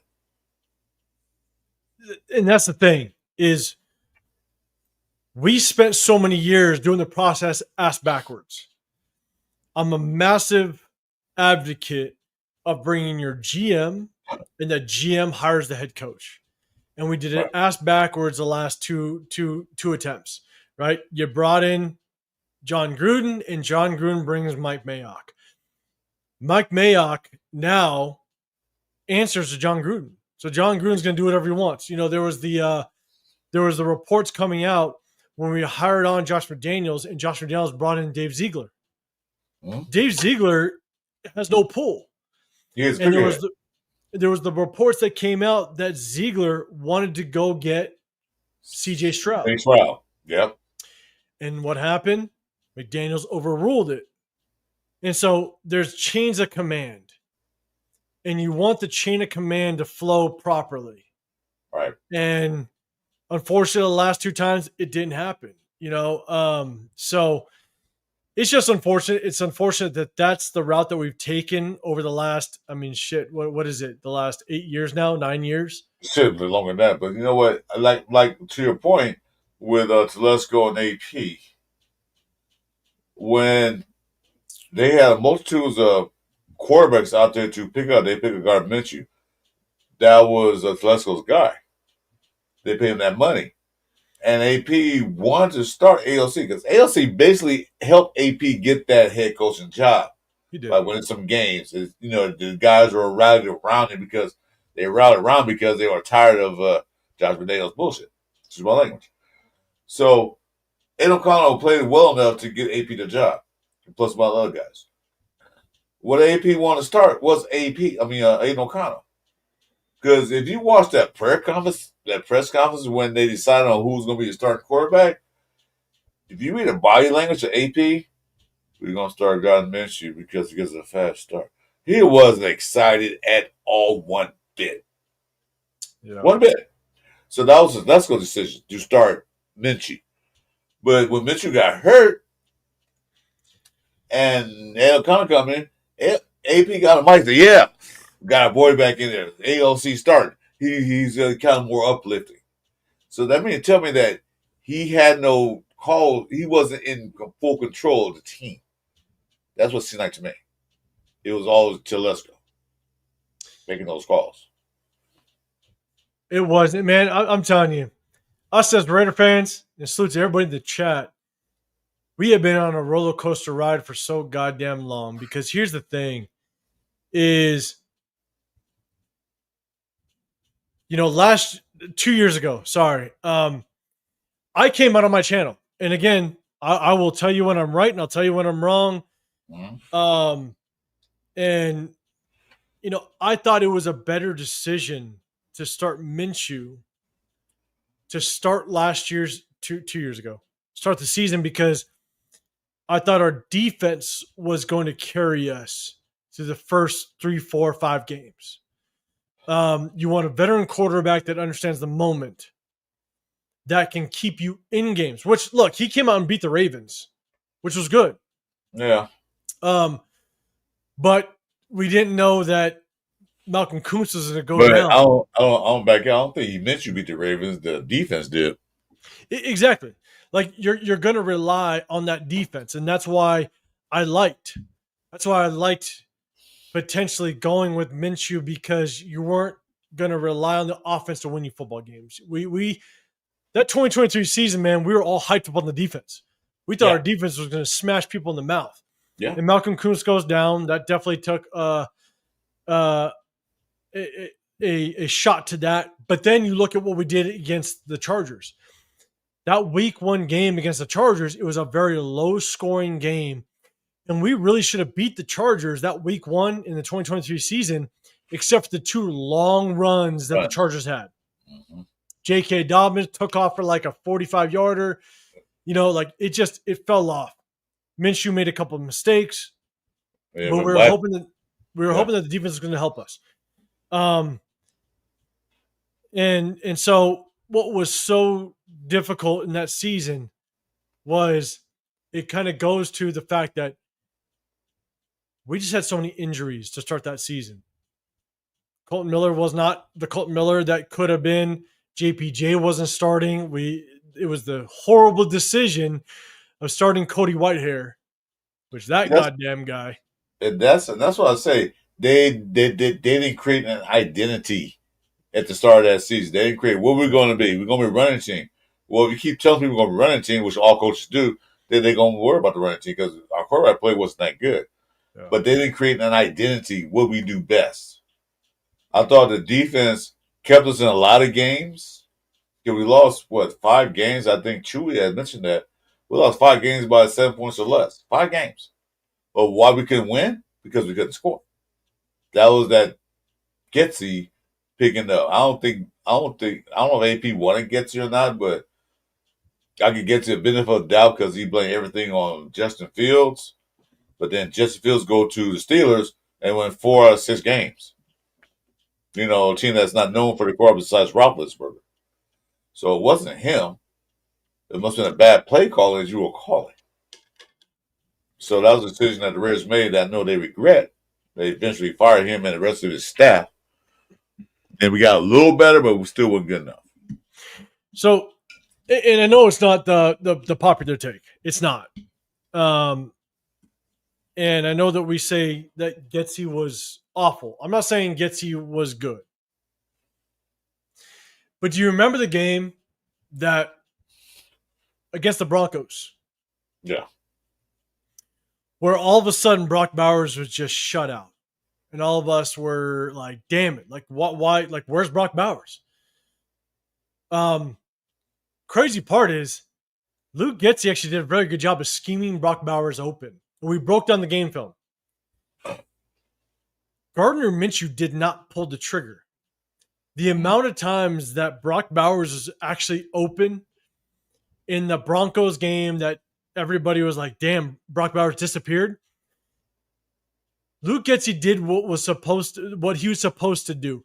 There was a couple screens that were supposed to go to Brock Bowers. There was a couple mid-range throws that could have been an easy throw and catch by Gardner Minshew. But holy shit, Gardner Minshew just didn't pull the trigger. That pick six was he overthrew Bravo so badly that the guy what's his name? You see the punt return. He overthrew him so badly. He was open. Not saying score a touchdown, but he been damn close to getting him. Overthrew him. And there was plenty of times where, Gardner just did not see the read. And there was times where it was a clear read to where it was actually a screen to Brock Bowers. It's a designed screen to Brock Bowers on the front side. And all Gardner Minshew has to do is look at the leverage of the defense. That's all he has to do. Look at the numbers. If you're out, if you have the numbers to the screen side, you take the screen. If you don't, then there's a drag across the field that you take the drag route. We had the clear numbers.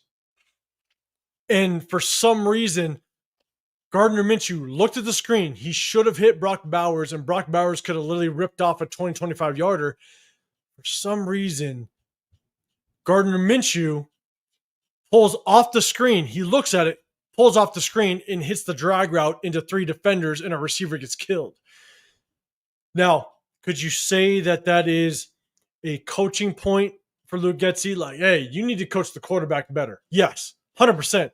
But you dialed up a good play to get the ball to Brock Bowers. So it's tough, man. Like, I'm not saying Luke Getsy was a good offensive coordinator. I'm not saying that. Yeah. But holy shit, if you just look at the game, there was opportunities to get the ball to certain players, and Gardner Minshew just didn't pull the trigger. He didn't read fast enough because he had the plays that didn't read fast enough. Because I saw a few times they was playing that he had Devontae Adams open down the stream and didn't throw the ball. Or if he did throw the ball, he underthrew it or overthrew it, or he was way too long. And he started scrambling, and then he runs into sacks. I'm like, stop running the sacks. Get rid of the ball. A lot of these plays that gets by design were timing plays. I've seen Devontae Adams a few times, like, why didn't you throw him the ball? He was open. And there's a lot of times where some fans got to really remember. We start out the season with a really bad offensive line. Whitehair? The Pro Bowl? Yeah, Cody Whitehair, goddamn it. But we started out the season with a bad Colton Miller's coming off the injury, no offensive off season, so it took him time to kind of get acclimated. Cody Whitehair started. God damn it! We'll drink more if we keep saying Cody Whitehair. Dylan Parham was horrible. He struggled. He was light. DJ Glaze was a rookie. Mumford was actually starting till he got hurt, and he was at now. He's not on the team anymore. So he starting till he got hurt. For an offensive coordinator to work with that offensive line is very tough.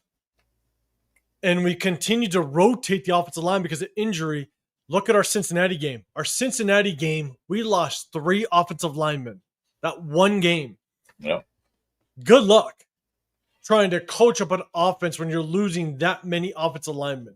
So when we started to get some continuity, when Colton Miller started to kind of get into his own, when we finally figured out that Jordan Meredith should be the starting guard, when DJ Glaze started to get his feet underneath him, JPJ started to get some games underneath him, that's when the offensive line started to gel, and everybody was like, oh, look at our offensive line's doing better. Of course it is. Yeah. Because our offensive line's doing better because they're getting the continuity. When we started the season, it was a rough road. Yeah, it was like a Lego blocks. It was the interchangeable pieces. Like, geez, they put this guy in, put this guy there. Then, it's, they always talk about the Chris Jones effects. Why is Chris Jones pushing our lines back? Got Andre James in there. I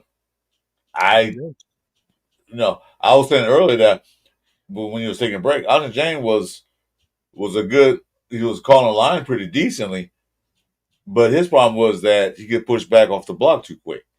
He wasn't an anchor center, I don't think. Well, I look at it the center supposed to anchor the offensive line, and he wasn't anchoring good enough to help these other guys out that were like your boy Corey Whitehead, y'all pro Hall of Famer. He was helping him out. And that's the hard part, right? Is when you talk about coaching, when you constantly change coaching staffs. We went from, Greg Olson was with John Gruden. He was with Rich Bisaccia, the whole thing, right? Yeah. And then we changed to Josh McDaniels. And then we changed to Luke Getsy. When you continuously change regimes and coaching philosophies, you got to get the right lineman that fits your coaching scheme. Mm-hmm. And so, look, Andre James looked good in one scheme, but not good in another. Yeah.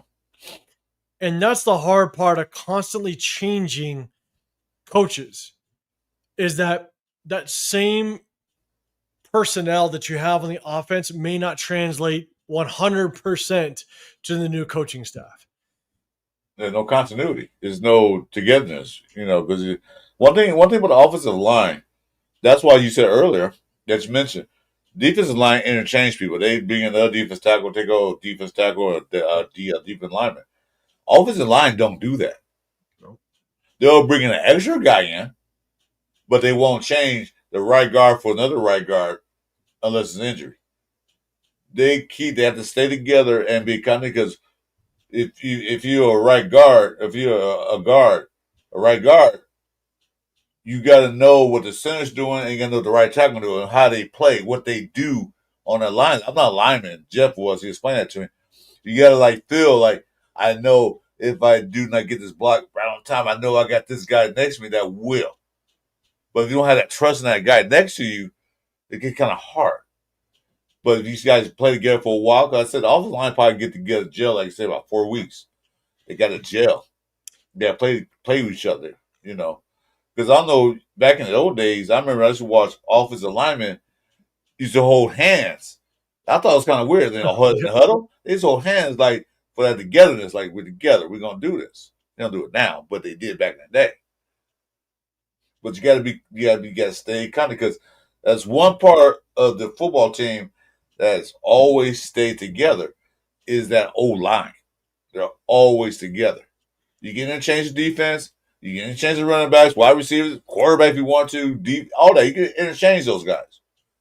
But the offensive line has to stay the same of 90% of the season if you want to win.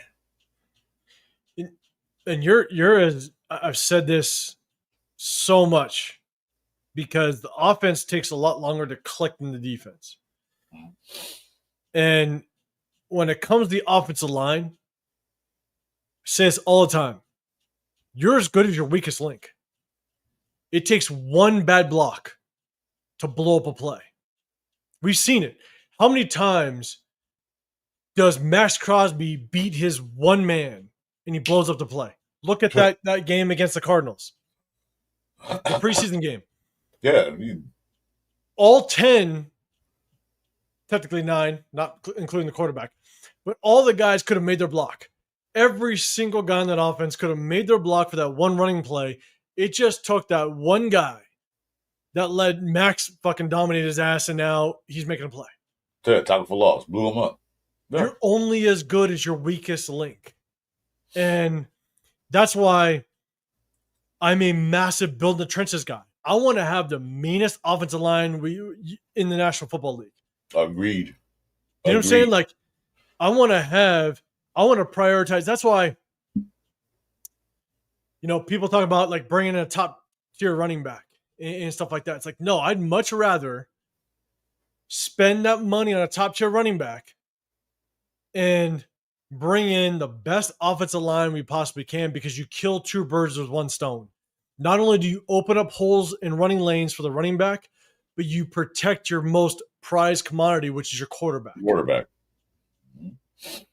And so, bringing a good running back doesn't all of a sudden change your offensive running game. It might a little bit, but not enough to make a massive difference. Look at Saquon Barkley. Saquon Barkley was good with the Giants. He was good. Well, it was. It was decent. It was good. It wasn't, 2,000-yard guy, but he was good. But he didn't reach his top potential until he went to the Eagles and ran behind one of the best offensive lines in the National Football League. Mm-hmm. That's when he reached his top potential. And There's so only one person that could have did that, and that was Barry Sanders. Because Barry Sanders has the worst offensive line in the Detroit Lions, but he did on his own. That's the only couple of players, there's probably a few more, but one of the players that you can bring in the bad offensive line and he could be productive. But those are once in a lifetime running backs. We don't get those. We don't get those. And they're talking about Jimmy being the next Barry Sanders. No way. There's not going to be never a Barry Sanders in the NFL in my lifetime, at least. I don't think so. But the closest thing to Barry Sanders back in the day might have been like, what was it, Chris Johnson? Well, yeah, Chris Johnson. Back in the day, I mean, because he was just fast, elusive. I mean, I don't even know if I can make that comparison. Like, it's Barry Sanders was one of a kind. Yeah, sorry, I'm not even going to make a comparison. My bad. I take all that. I don't say like I can't think anybody compare to Barry Sanders because he had to do all on his own with no good quarterback play, wide receivers or whatever. But he did with a bad offensive line. That's the only person I could come into a game to a team with a bad offensive line and made something impact. But became blocked, and you got defensive guys in your backfield. You're not going anywhere. And so, look, you always hope that a player ends up being a major piece of the puzzle, right? Mm-hmm. So let's look at Brock Bowers. I wasn't a big fan initially of us drafting Brock Bowers. Me either. Because we had so many holes on our roster, right? I wanted an offensive tackle. I wanted a right tackle. Talisi Fuaga was on there. That's who I wanted. Mm-hmm. Because ultimately, Brock Bowers got us 4 wins last year. That's what we ended up with. Yeah. So you hope that these guys are pieces to the overall puzzle. And you hope Brock Bowers ends up being a piece to what we can achieve maybe this year or next year. You hope Genty is a piece. But you hope that we bring in the pieces that bring this thing all together. And that's the hope. But as Raider fans, we've never done it. It's been so long since we've done it. Mm-hmm. To where, are we going to make a bad decision and all of a sudden, we wasted Brock Bowers, better part of his career. Because he moves on and he balls out with somebody else. Right. That's what we've done. Look at Khalil Mack. Yes, we do. We do it all the time. That's what I was talking about. I was talking about a person in the chat that was talking about bringing in Mekhi Phifer. Sorry. That's an actor. Mekhi Parsons. It's about trading for him and getting this up, getting his picks up, and this is last year's deal. I'm like, what we always do is we get these guys who had a great year with their team last year, bring them in, pay them all this money, give away draft capital on their last year of their contract, and what they do? They have a decent year with us, but they'll move on to another team that's going to pay them more. Right. And we have done that so many times. Or we get a guy that has a great year last year. He comes in here and does nothing. We've been so bad at that I said, yeah, I would like to have Mekhi Parsons on this team, but I think the Raiders did make an offer, but Green Bay outbid our offer. But I don't want a guy coming in for 1 year and leaving, pay him all that money. Give her draft capital, which Spike they don't want to do. I was surprised to get a 5th round pick for that quarterback. But we've been doing that for many years. I can think of a few guys we did with that guy from the Super Bowl team, that cornerback. Forget his name. It's slipped my mind right now. From Dallas Cowboys. He won the MVP in Super Bowl for Dallas. He had 2 interceptions, all that stuff. Brought him in, paid him all that money. Man, he didn't even show up for the Raider games. I think he was in the stands because he didn't show up for none of the games. Cordell Patterson from the Rams. Paid him all that money. Didn't do nothing. You do that for years. I know what the only team does that, but I'm tired of it. Seeing that. If you don't get a player, keep the player. Pay him. Larry Brown. Thanks, Karen. It was Larry Brown from the Dallas Cowboys. This very well could be like I could be that Raider fan that's that rah Raider fan. You know, I could be that guy that's like, man, no, we're going. You know, Brock Bowers, that's Genty, we're going Super Bowl. It's happening. That's cool. Don't get me wrong.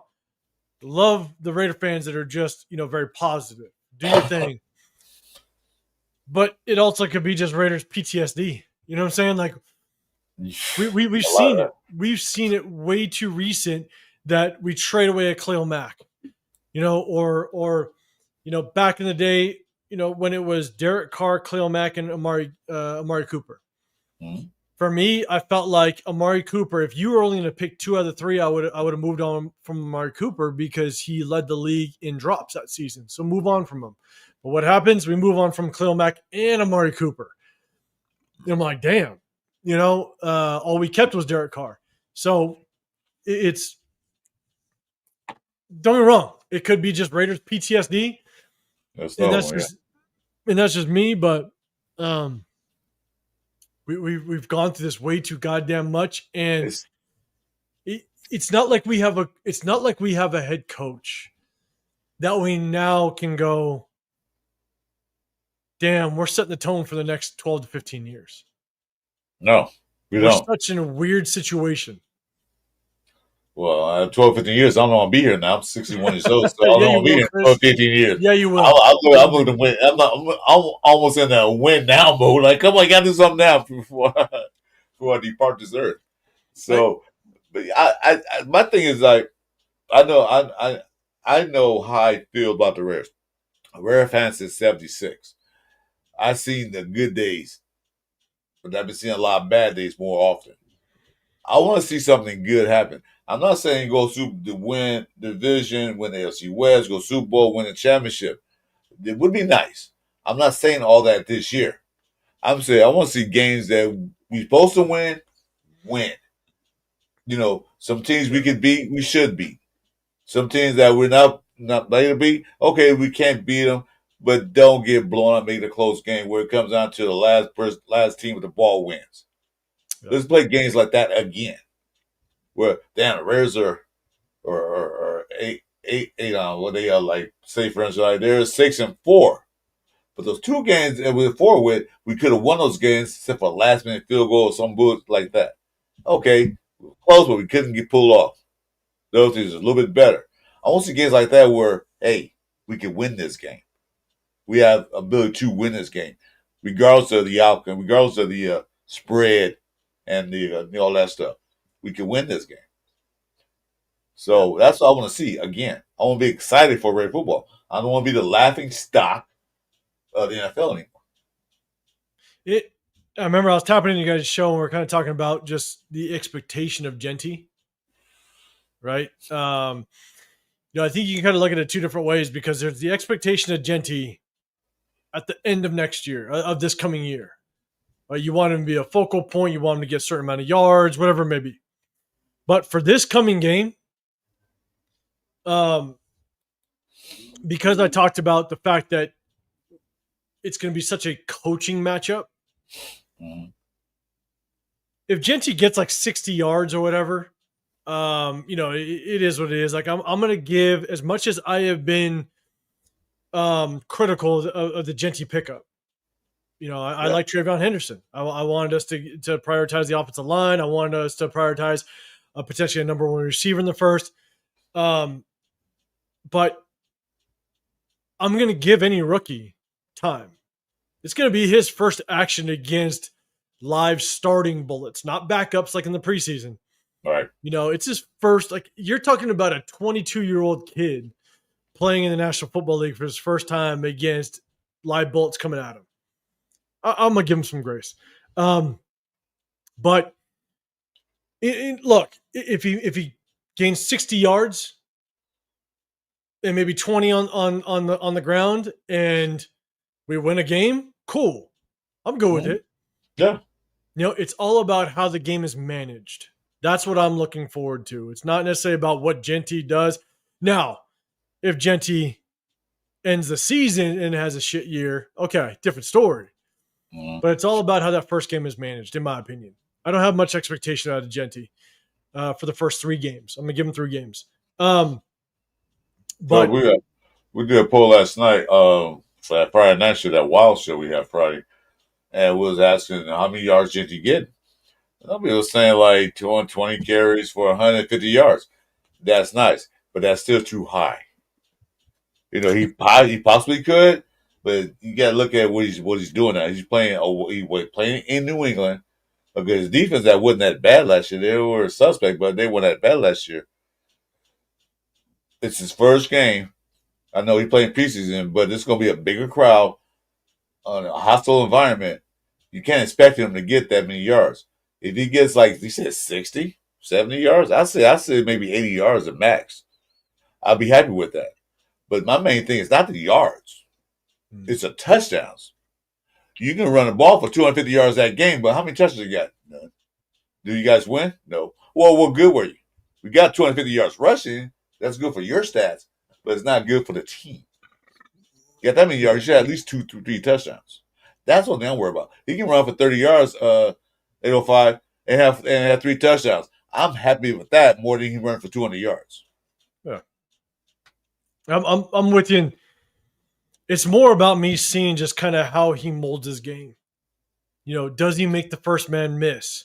You know, does he do a better job at attacking half a man and running through some arm tackles? Like that's what I want to watch for. I want to see, you know, is he molding his game to the NFL in a way that he's going to have long-term success? All right. That's really what I'm looking out for. In all honesty, you know, but the only thing I'll say is, even if the offensive line struggles a little bit, you picked him at the number 6 overall. Right. So I still want to be able to see him. Again, it goes back to kind of making the first man miss. But I want to see him be able to make just a little bit of impact, show flashes that tell us he's showing signs of the worth of a number 6 overall pick. Just show me some flashes of it, right? And if he stalls out, Chip Kelly, if he stalls out, one of the best ways to get Genty going, if he starts to stall, right? If the offensive line isn't blocking well, he gets tackled a couple of times at the line of scrimmage, he loses some yards. Some of the best ways to get the confidence of a running back going a little bit, run some screens. Get him in the open field, dump off some passes where he's one-on-one with a linebacker or a corner. Like, put him in situations that give him a chance at better success. So again, it kind of falls back on the coaching side. I want the coaching to be elite in giving him those opportunities to find success. Yeah, because people fail to realize that the year before he had a 2,000-yard run at Boise State, he caught 600 yards. Oh, yeah. Yeah, so he can catch the ball. He was a route runner, too. So, you know, I expect him to utilize him more and just pound the ball down the guards, you know, between tackles. I know they're going to use a lot more. But the thing is that I want him to run the ball effectively enough where the defense have to, we got to put 8 in the box, which open the field for Geno Smith and receivers and the tight ends. I want them to think about well, we got to put it in the box because this guy's running over us. So that way to open the field for Geno Smith. So if he can do that, that's a win on the offense. Okay. Now it's time for me to go. I'm getting those words that people shouldn't say out loud. that damn time. Hey guys, you know what? I tell you, I overstand my welcome. Welcome with 805. It's been a pleasure talking to you on cam, man. Hey guys, make sure you watch this show tonight. I'm gonna try to. I'll probably be back here barbecuing, but I'm gonna get a chance to watch the show. Any last thoughts, right quick? I do have to close it out now because I'm getting those words. Well, I'm with you, man. Hey, I'm telling you right now, I'm with you. Karen just said what she thought of Meredith. I was high on Meredith a long time ago. I thought Meredith coming off the practice squad could have been a damn good guard. I said it not last season, but the season before that in preseason. And so I'm just happy to see that he's getting his opportunity and rocking. Rock out with us tonight. We're breakdown game film. We're going to go live. But, you know, my channel, Real Talk Raider Nation, I started in 2023. I appreciate everybody. Make sure you guys hit up Chris. Hit that sub button. Man, really, at the end of the day, let's just get some success. Let's turn this fan base around and have a good time. And if we can get some wins underneath our belt, I think it's going to get the Raider Nation excited. And shit, man, at the end of the day, I've been raising 3 kids as Raider fans. I need to give them more motivation to be Raider fans. So let's get some wins, man. It was a marathon. It's a mini marathon. So me and 805 decided to drink some beers together. So get out of here. I know, Jeff. This is yours and Chris's like Raider. This is like a YouTube short to you guys. Exactly.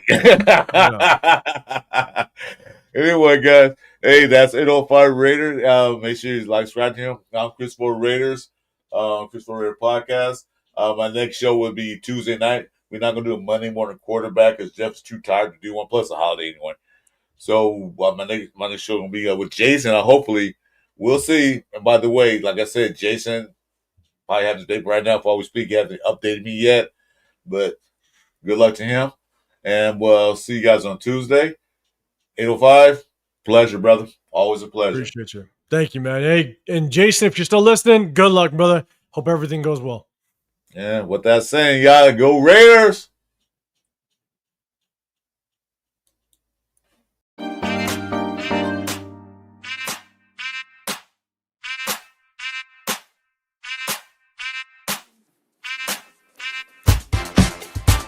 It's the Sunday Morning Pillaging Show.